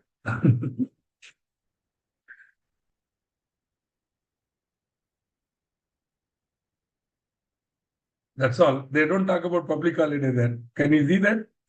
See, suppose an AGM normally should not be held on a national holiday. Are you able to understand, my dear friends? AGM should normally not be held on a national holiday. But suppose the AGM is adjourned for want of quorum. Such an adjourned meeting, adjourned for want of quorum. Hello, adjourned for want of quorum only. Other adjournments would not get this benefit. Only adjourned for want of quorum. Where the meeting is adjourned for quorum, then it will go to the next same time, same day, same place next week. Now, if that day is a national holiday, also you can hold it. You might think this is I'm making a silly point, but some examiner may take it into his head to test you on this. You got it? Right. So, Patel Limited, a public limited company engaged in the business of electronics manufacturing, has a paid up share capital of 12.5 crore and a shareholder base 3,500 members. They are a listed company. On this issue is convening 11 a.m. at the company's registered office in Mangalore. Wow. For considering ordinary inspections. The required quorum was not present. It's okay. This is a standard thing. This is a standard. See, are you able to see one thing? Question 5, Fateh Limited and LKJ Limited are similar. What am I learning from this? What I learned when I was a student, then almost up to 2012 till I was teaching, I used to see repeats and I used to predict. I'm not joking. I'm not joking. Maybe this is not the forum, whatever. So what? Yeah. I was a student and I'm already a rank holder in internal final and I'm also a rank holder in company secretary. So what I'm trying to tell you is I used to predict the paper. Yeah. I'm not joking. I used to see about 15 or 16 last question papers. Slowly pattern will emerge. In fact, when I was student, I've done it. I'm not joking. By and large, casting paper and accounts paper and accounts paper also. And law paper, by and large. Papers like this, what is that? ISTA was there. You got the information system. In those days, we used to have SCDP, systems analysis. That was a little difficult. Economics paper was a little difficult. But these papers are means not accurately, but 60% I will say, hey, this will come, that will come, that will come. And by and large, when I go for the exam hall now, at least about 40% of what I thought, will come. Which is good enough, yeah. The rest of it. See, it's not as if I'm a Buddhu. It's not as if I'm an idiot who's going to that exam hall. I'm already well-prepared student. As a well-prepared student, I have also done analysis. And I have arrived at certain logics and said, this will come. And I have studied that well. I'm giving myself extra power. This is not to avoid studying. I'm not trying to say be lazy. I'm saying I've studied well. I prepared well. Last thing I see. Then I take a judicious guess. These topics. I select about 20 topics and I study well on the assumption that they will come. If they come, good, yeah, which is what I have done here also. I'm using some logic. Okay. So, see, out of the blue, they may ask one question. For that, the effort taken will be more. Whereas, high probability that these topics will come. At least you should know that. See, what I am unable to understand is a student who will ask a question in a remote area, which may not come in the exam, but he will not know the basics, like quorum. He or she will not know. So this is what is saddening. So do you notice that a lot of repeats will be there, etc., etc. Okay, last question. You give me the answer. With that, we'll go on. Today, if we can complete it, we'll complete it. Otherwise, little bit we'll spill over into 22. Little bit. Almost over. This is the main. Then proxy. That's all.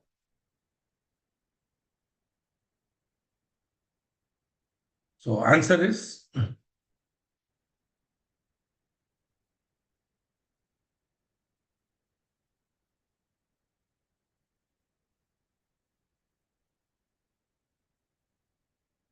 once upon a time, I think you had MCQ in this paper. At the time, these were asked. Simple. So MCQ. So no problem. You can enjoy. Students like MCQ. But many times you have to be. To my knowledge, the CMA Institute has MCQ in 2 or 3 papers. Many students clear.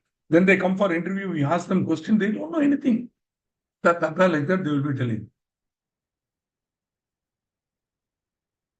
Beautiful, beautiful, beautiful, beautiful.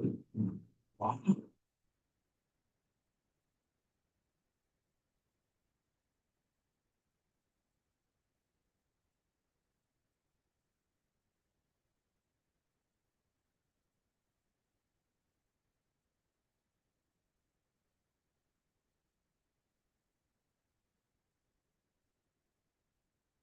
Correct. C. C is correct. Wow. Because we need 15. Already 3 are there. So another 12. And they should be present within half an hour from the time appointed. That is 11:30. Correct? Beautiful, sir. Adjournment we have seen. What is that? Also, we know what is statutory adjournment and non-statutory. Meeting stands adjourned, meeting is adjourned. You know that already. Non-statutory can be without any. See, if it's statutory, then it will be based on the operation of law. Non-statutory, it will be it could be sine die without specifying the date, in which case you have to give fresh notice. Suppose you are given sine die, that means without specifying the date of the adjourned meeting, then you have to give fresh notice.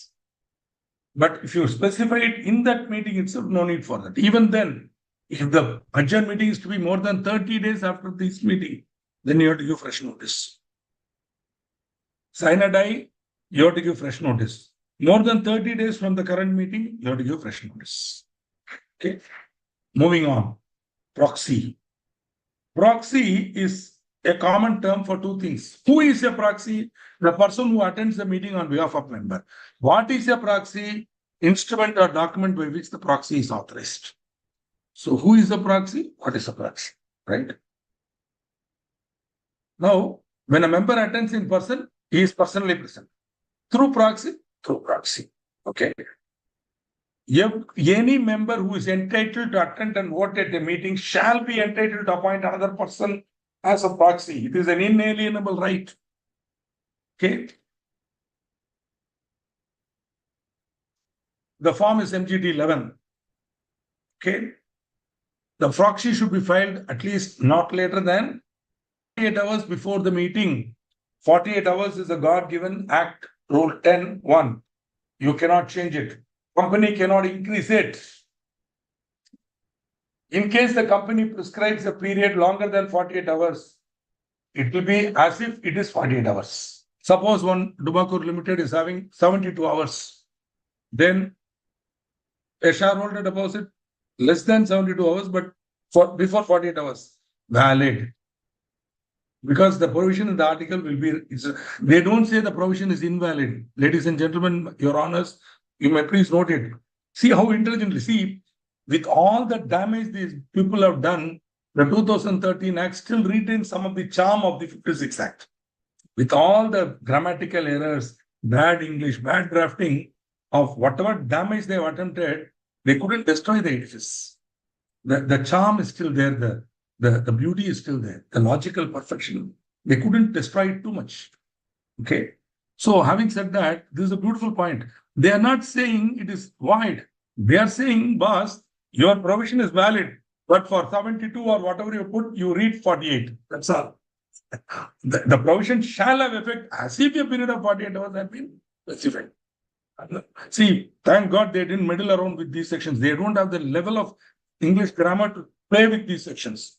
They will only spoil it.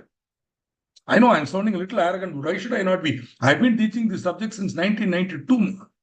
The 56 Act, I knew 300 sections by heart. I've written a book. Then I'm reading the 13 Act and getting that. So what are they doing here? Not only me, many purist teachers and students and authorities on company are irritated by the language. Now they are going to do the same damage to the 61 Act. Well, how it's going to survive? Beauty is they're going to play with people's money because tax, so many. But one thing, when the new tax code comes, you should all start practice because tax advisory services and income tax practice will be glorious for the next 10 years. See, the new tax code will create enough problems for us to argue and win. Another 20 years, we can survive with the new law. I'm sure they'll create so many confusion through their own inability to write good English, through their own inability to draft well, through their own illogicality. They will see to it that they destroy. And the more they simplify, the more they create problems. I love the finance minister and the ministry when they start simplifying the law. Then only they will complicate the law more. Because law is such that you cannot oversimplify it. Sometimes to make it logical and simple, you have to be elaborate. This is something people don't understand. They think if they write in one line answer, one line, they will know. Sometimes you write 3 lines to clarify one point. As I told you, when I'm appearing before the CID appeals faceless, I write 30, 40 pages of argument. And finally, I give concluding paragraph. Bringing everything into 1 or 2 paragraphs, I conclude. And those cases win. They've got so many orders like that. But I've seen many times, they'll come to me for appeal case. The original side application, they won't write anything. Just 1 paragraph you'll write. You should have written 3 pages. Make your point, give your facts, apply the case laws, and then finally you should give a conclusion. So don't think that because it is company law, so same thing will apply in income tax also. Those of you who want to be expert in income tax, authority in income tax, remember the same level of logical perfection is needed there. Okay. So the articles of Ultima provides that 72 hours. Sushil had been appointed as proxy of Shekhar Verma to attend the AGM. He deposited the proxy 9:30 a.m. on 20th July. Note it, Your Honors, it is within 48 hours, but not within 72. So the answer is done. You might ask me, sir, why are you giving this question? Isn't it so simple? Friends, such questions have been asked in the exam. But the way you write the answer, this 3 lines should be written. And then you should write, in the given case, Shekhar Verma, Sushil has deposited it within 48, before 48 hours, but within less than 72 hours. Nevertheless, it will be valid. So the proxy is valid. Therefore, the MD of the opinion of the MD is not correct. View is not correct. No, a proxy need not be a member. Also, proxy does not have the right to speak at the meeting. And he cannot vote on show of hands. But he can demand a poll and vote on a poll. Okay. Now, one more question. And I want you to give the answer. Correct. Answer for this question.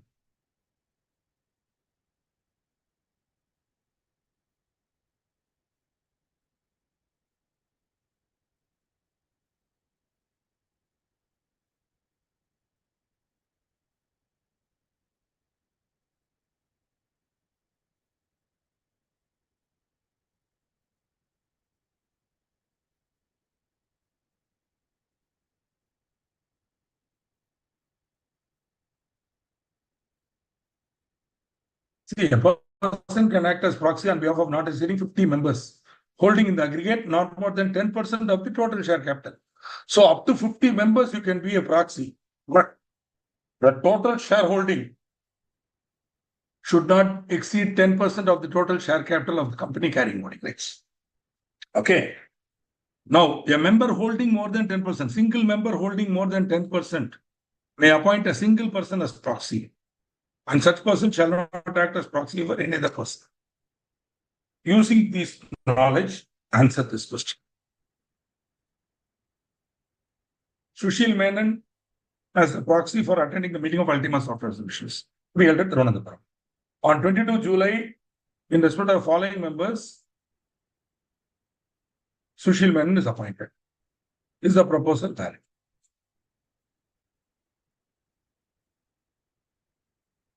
Yes, earlier it was only Shekhar Verma ji. Remember, here it was only Shekhar Verma. Shekhar Verma. Now Shekhar Verma, along with these fellows, Achyut Menon, Anant Vasudevan, Keshav Gurupe, Narayan Uninay, Shekhar Verma also. Is this proposal valid? Let me see what you have written. Invalid. No, the proposal is not valid. Wow. I mean, I hope Pujaji, you will not write this in the exam now. You will write elaborate answer and then conclusion.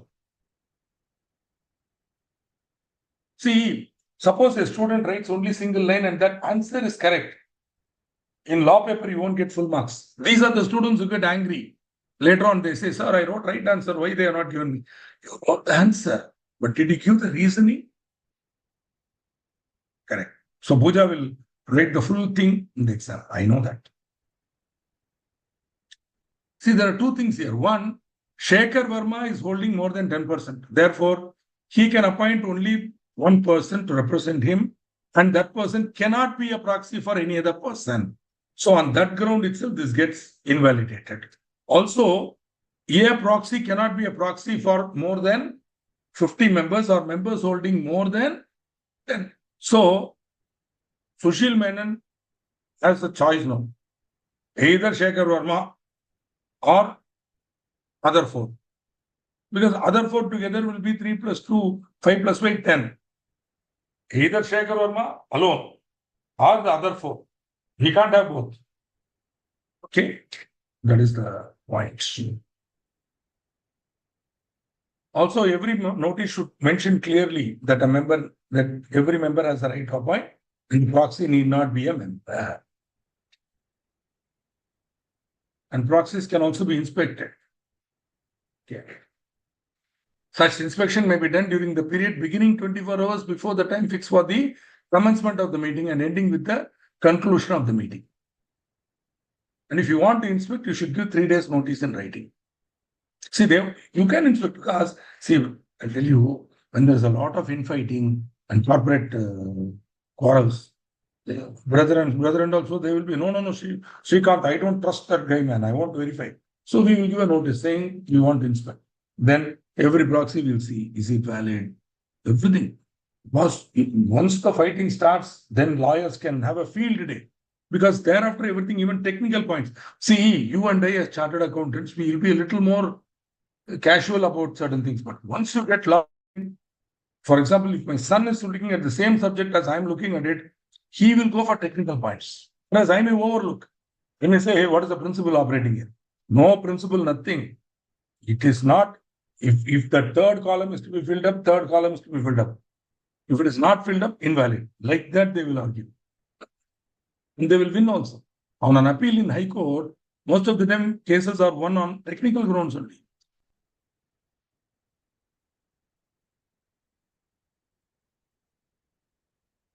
That's a good question, Mr. Manivanan, and thanks for stopping the capitals. Okay, I mean, sorry, the intelligence. See, can be cancelled, sir. It's simple, sir. What is the principle of proxy? Proxy is based on the principle of agency. So the principal can at any time cancel the proxy. One. But you have to do it in writing. Any time. Till the meeting is started, you can cancel. Also, once the person attends in person, proxy is automatically cancelled. Once the principal attends in person, then proxy is automatically cancelled. Either that or you send another proxy. See, once one agent is appointed, another agent is appointed after him, the latest agent will supersede the earlier agent. So automatically that proxy is cancelled. But to be on the safe side, you can also mention, I'm cancelling the earlier proxy, which given to Mr. Monkey. Now I am giving to Donkey, and Donkey will be my proxy. Agreed? Or I don't want any proxy, man. Do whatever you want to say. Whatever you say, in which case the proxy cannot vote.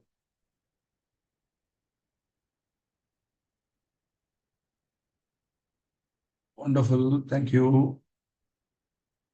So now at this stage, there are a few topics to be covered. What I'm planning to do is today we will stop. Because there's a limit to how much we can handle. In the next, very, very, very little bit more, not much. Permit me to stop now. Okay.